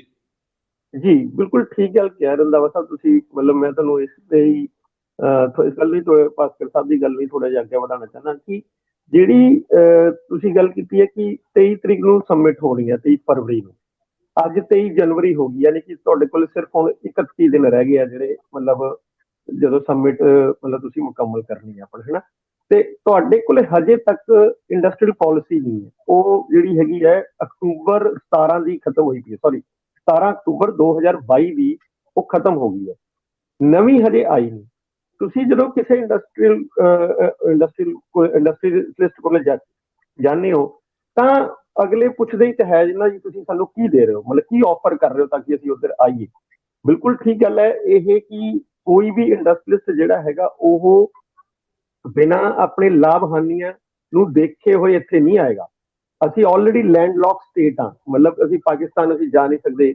ਜੰਮੂ ਕਸ਼ਮੀਰ ਔਰ ਜਿਹੜਾ ਹਿਮਾਚਲ ਹੈ ਇਹਦੇ 'ਚ ਜਿਹੜੀ ਟੈਕਸ ਹੌਲੀਡੇਜ਼ ਤੁਸੀਂ ਦੇਖ ਕੇ ਪਹਿਲਾਂ ਰੱਖੇ ਹੋਏ ਸੀ, ਉਹਦੇ ਕਰਕੇ ਸਾਡੀ ਉਹ ਇੰਡਸਟਰੀ ਇੱਧਰ ਚਲੀ ਗਈ ਹੈ। ਤਾਂ ਸਾਡੇ ਕੋਲੇ ਲੈ ਦੇ ਕੇ ਇੱਕ ਪੰਜਾਬ ਦਾ ਇਹੀ ਏਰੀਆ ਹੈ, ਉਹ ਵੀ ਸੈਂਟਰਲ ਦਾ।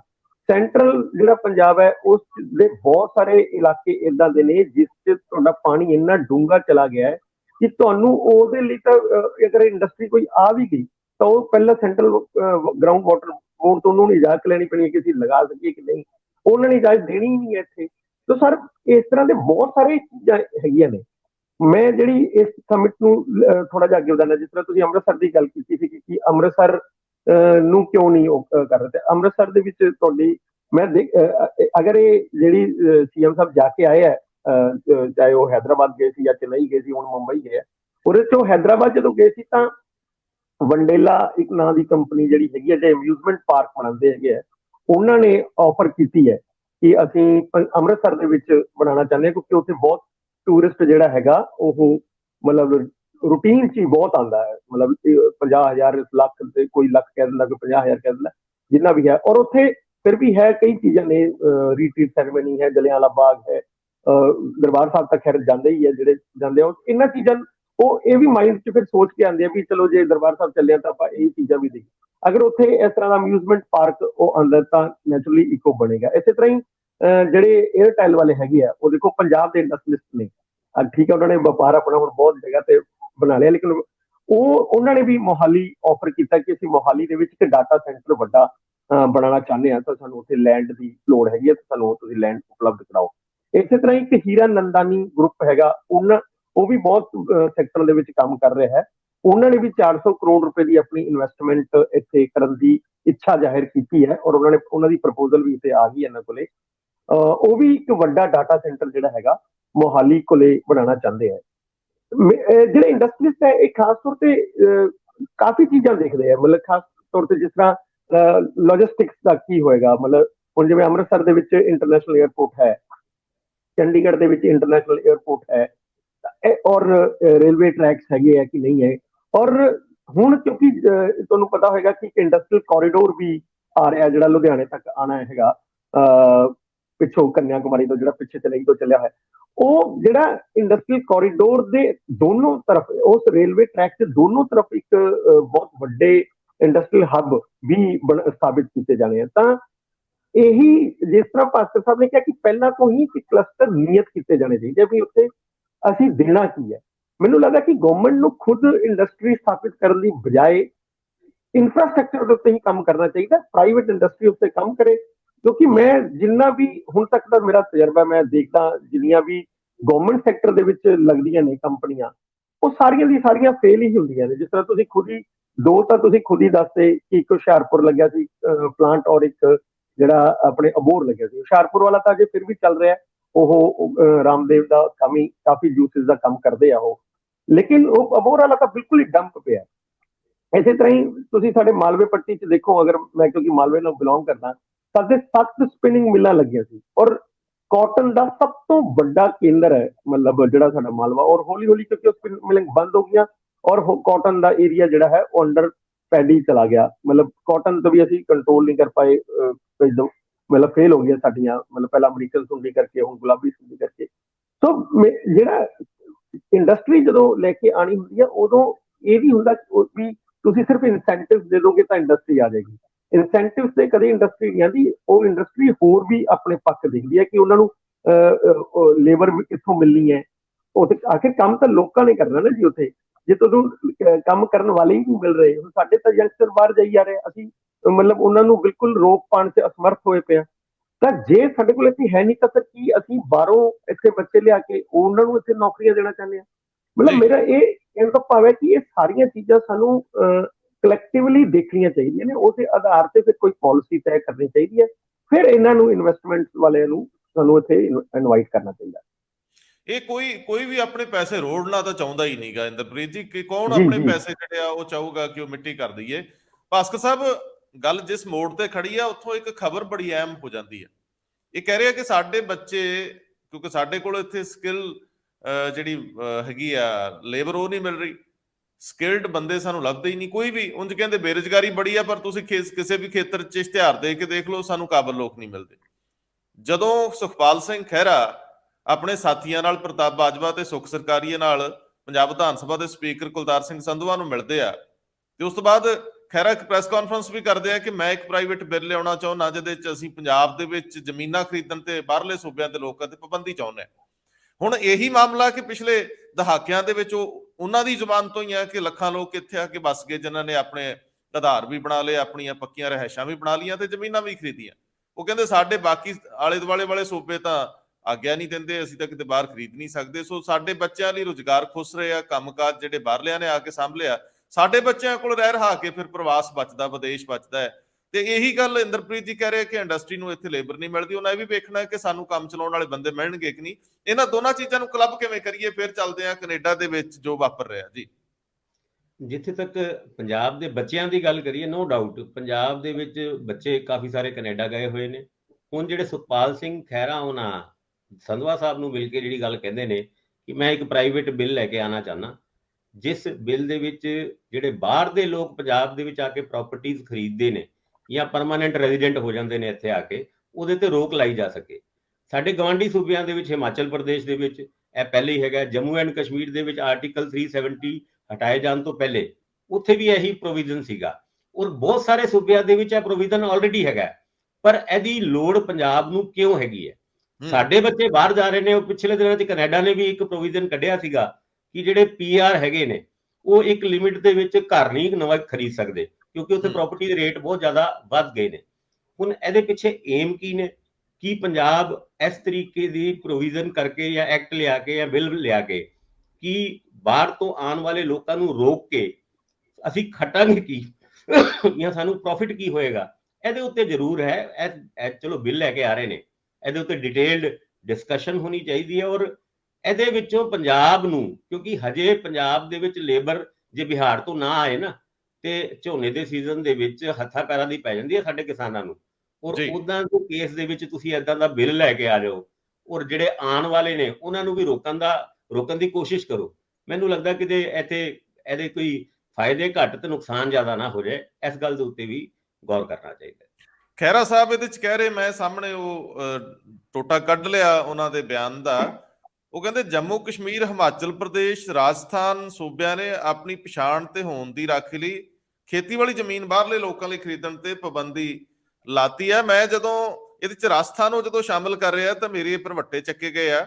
ਇੰਦਰਪ੍ਰੀਤ ਜੀ, ਇਹ ਗੱਲਾਂ ਕੁਝ ਐਸੀਆਂ ਨੇ ਜਿਨ੍ਹਾਂ ਦੇ ਉੱਤੇ ਬੜੀ ਡੂੰਘੀ ਵਿਚਾਰ ਚਰਚਾ ਦੀ ਲੋੜ ਹੈ। ਇਹ ਸਿੰਗਲ ਹੈਂਡਡਲੀ ਮੈਨੂੰ ਲੱਗਦਾ ਐਡਰੈਸ ਹੋਣ ਵਾਲੀਆਂ ਗੱਲਾਂ ਨਹੀਂ। ਇਹਦੇ ਕਈ ਪਹਿਲੂ, ਕਈ ਪੱਖ ਹੋਣਗੇ, ਕਈ ਵਿਰੋਧ ਵੀ ਹੋਣਗੇ ਤੇ ਵੱਖ-ਵੱਖ ਵਿਚਾਰ ਵੀ ਹੋਣਗੇ।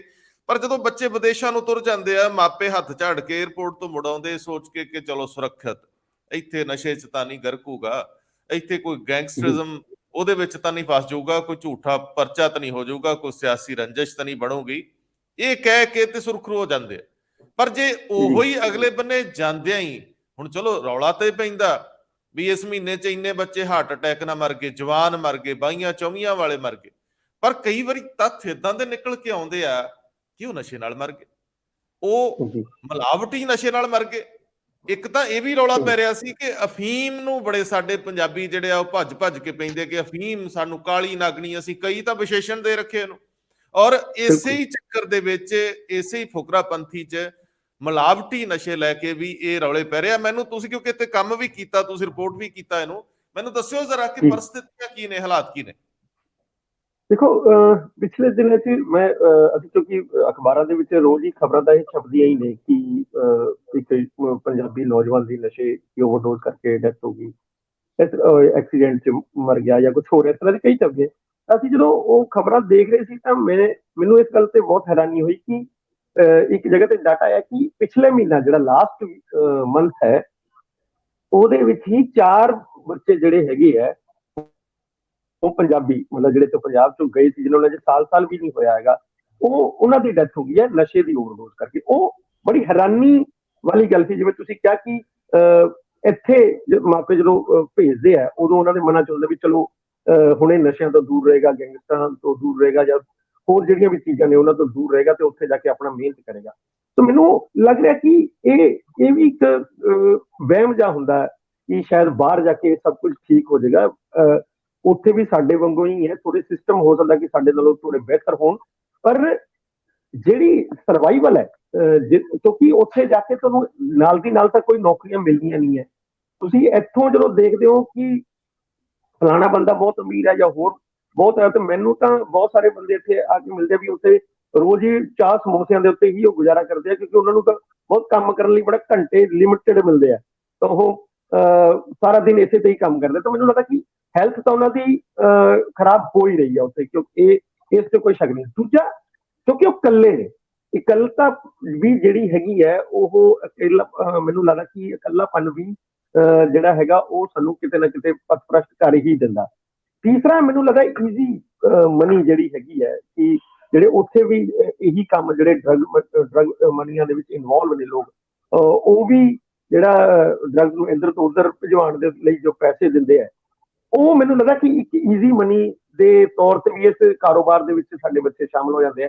ਫਿਰ ਉਹ ਆਪ ਹੀ ਆਪਣੇ ਜਿਹੜੇ ਯਾਰਾਂ ਦੋਸਤਾਂ ਨੂੰ ਇਹ ਛੋਟੇ ਛੋਟੇ ਨਸ਼ੇ ਜੇ ਪਹਿਲਾਂ ਛੋਟੇ ਛੋਟੇ ਤੋਂ ਕਰਾਉਂਦੇ, ਫਿਰ ਉਹ ਵੱਡੇ ਹੋ ਜਾਂਦੇ ਆ। ਤੇ ਮੈਨੂੰ ਲੱਗਾ ਕਿ ਇਹ ਵੀ ਕਾਰਨ ਹੈ।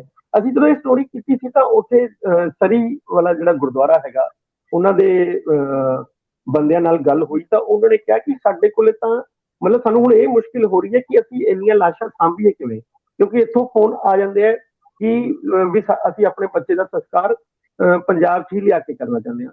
ਇਸ ਦਾ ਹੀ ਉਹਨਾਂ ਨੇ ਦੱਸਿਆ ਵੀ 7 ਤੋਂ 10 ਲੱਖ ਰੁਪਇਆ ਲਿਆਉਣ ਦਾ ਖਰਚਾ। ਮੈਨੂੰ ਤਾਂ ਬਹੁਤ ਹੈਰਾਨੀ ਹੋਈ ਕਿ ਪਹਿਲਾਂ ਜਦੋਂ ਬੱਚੇ ਨੂੰ ਭੇਜਣਾ ਹੈ ਉਦੋਂ ਤੁਸੀਂ 30 ਆਪਣੀਆਂ ਜ਼ਮੀਨਾਂ ਵੇਚ ਕੇ ਜਾਂ ਗਹਿਣੇ ਰੱਖ ਕੇ 30-40 ਲੱਖ ਰੁਪਇਆ ਲੈਂਦੇ ਹੋ। ਫਿਰ ਜੇ ਬੱਚਾ ਉੱਥੇ ਉਹਨੂੰ ਮਿਸ ਹੈਪਨਿੰਗ ਹੋ ਗਈ, ਜਾਂ ਖਾਸ ਤੌਰ ਤੇ ਨਸ਼ੇ, ਐਕਸੀਡੈਂਟ ਤਾਂ ਕਿਤੇ ਵੀ ਹੋ ਸਕਦੇ, ਲੇਕਿਨ ਨਸ਼ੇ ਤੋਂ ਹੀ ਤਾਂ ਤੁਸੀਂ ਦੂਰ ਭੇਜਿਆ, ਉੱਥੇ ਵੀ ਅਗਰ ਉਸੇ ਚੀਜ਼ ਫਸ ਗਿਆ ਫਿਰ ਉਹਦੀ ਲਾਸ਼ ਲਿਆਉਣ ਲਈ ਵੀ ਉਨਾ ਹੀ ਪੈਸਾ ਖਰਚ ਕਰਨਾ ਪੈ ਰਿਹਾ। ਤਾਂ ਮੈਨੂੰ ਲੱਗਦਾ ਕਿ ਇਸ ਤੋਂ ਜ਼ਿਆਦਾ ਤਾਂ ਦੁਖਦਾਈ ਗੱਲ ਹੋ ਨਹੀਂ ਸਕਦੀ ਕਿਸੇ ਵੀ ਮਾਂ ਪਿਓ ਲਈ, ਕਿਉਂਕਿ ਤੁਹਾਨੂੰ ਪਤਾ ਹੀ ਹੈ ਕਿ ਹੁਣ ਪੰਜਾਬ ਦੇ ਵਿੱਚ ਜਿਹੜੀ ਸਾਡੀ ਬਰਥ ਰੇਟ ਹੈ ਉਹ ਬਹੁਤ ਡਾਊਨ ਹੋ ਗਈ ਹੈ।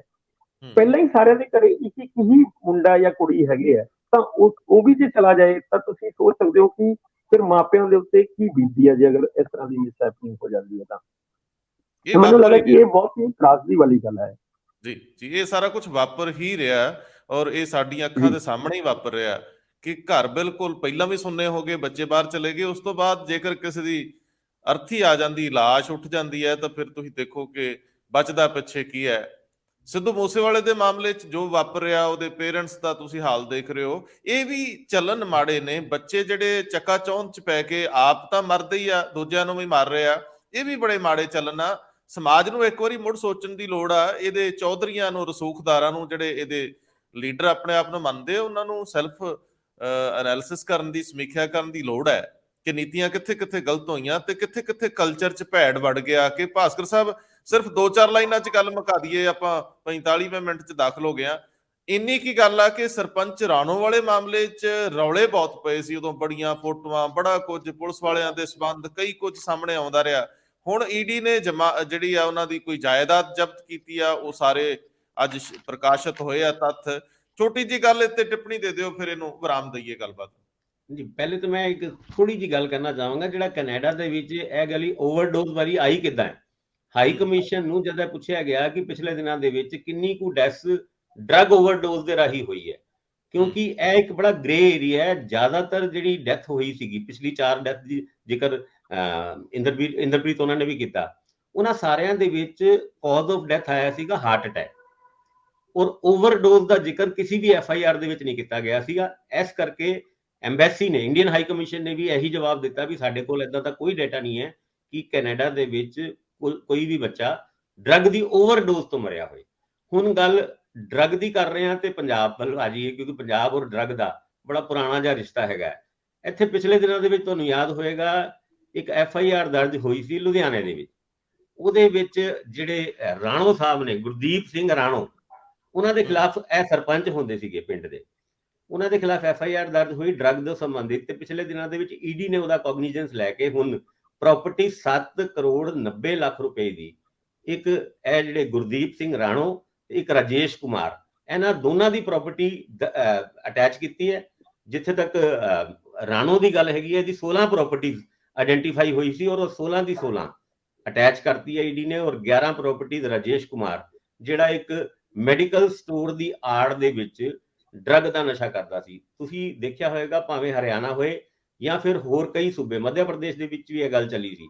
ਡਰੱਗ ਤੋਂ ਸੰਬੰਧਿਤ ਕੇਸ ਦੇ ਵਿੱਚ ED ਜਾਂ ਉਸ ਸੂਬੇ ਦੀ ਪੁਲਿਸ ਹੁਣ ਪ੍ਰਾਪਰਟੀਜ਼ ਨੂੰ ਅਟੈਚ ਕਰਨ ਵੱਲ ਜਾਂ ਉਹਨਾਂ ਪ੍ਰਾਪਰਟੀ ਨੂੰ ਜ਼ਬਤ ਕਰਨ ਵੱਲ ਤੁਰੀ ਹੈ। ਔਰ ਇੱਕ ਅੱਛੀ ਕਵਾਇਦ ਹੈ ਕਿ ਡਰੱਗ ਦੇ ਕੇਸਿਸ ਦੇ ਵਿੱਚ ਜੇ ਡਰੱਗ ਅਕਿਊਜ਼ਡ, ਜਿਹੜੇ NDPS ਦੇ ਕੇਸ ਹੁੰਦੇ ਨੇ, ਉਹਨਾਂ ਦੀ ਪ੍ਰਾਪਰਟੀਜ਼ ਅਟੈਚ ਕਰਨਾ ਸ਼ੁਰੂ ਹੋਇਆ।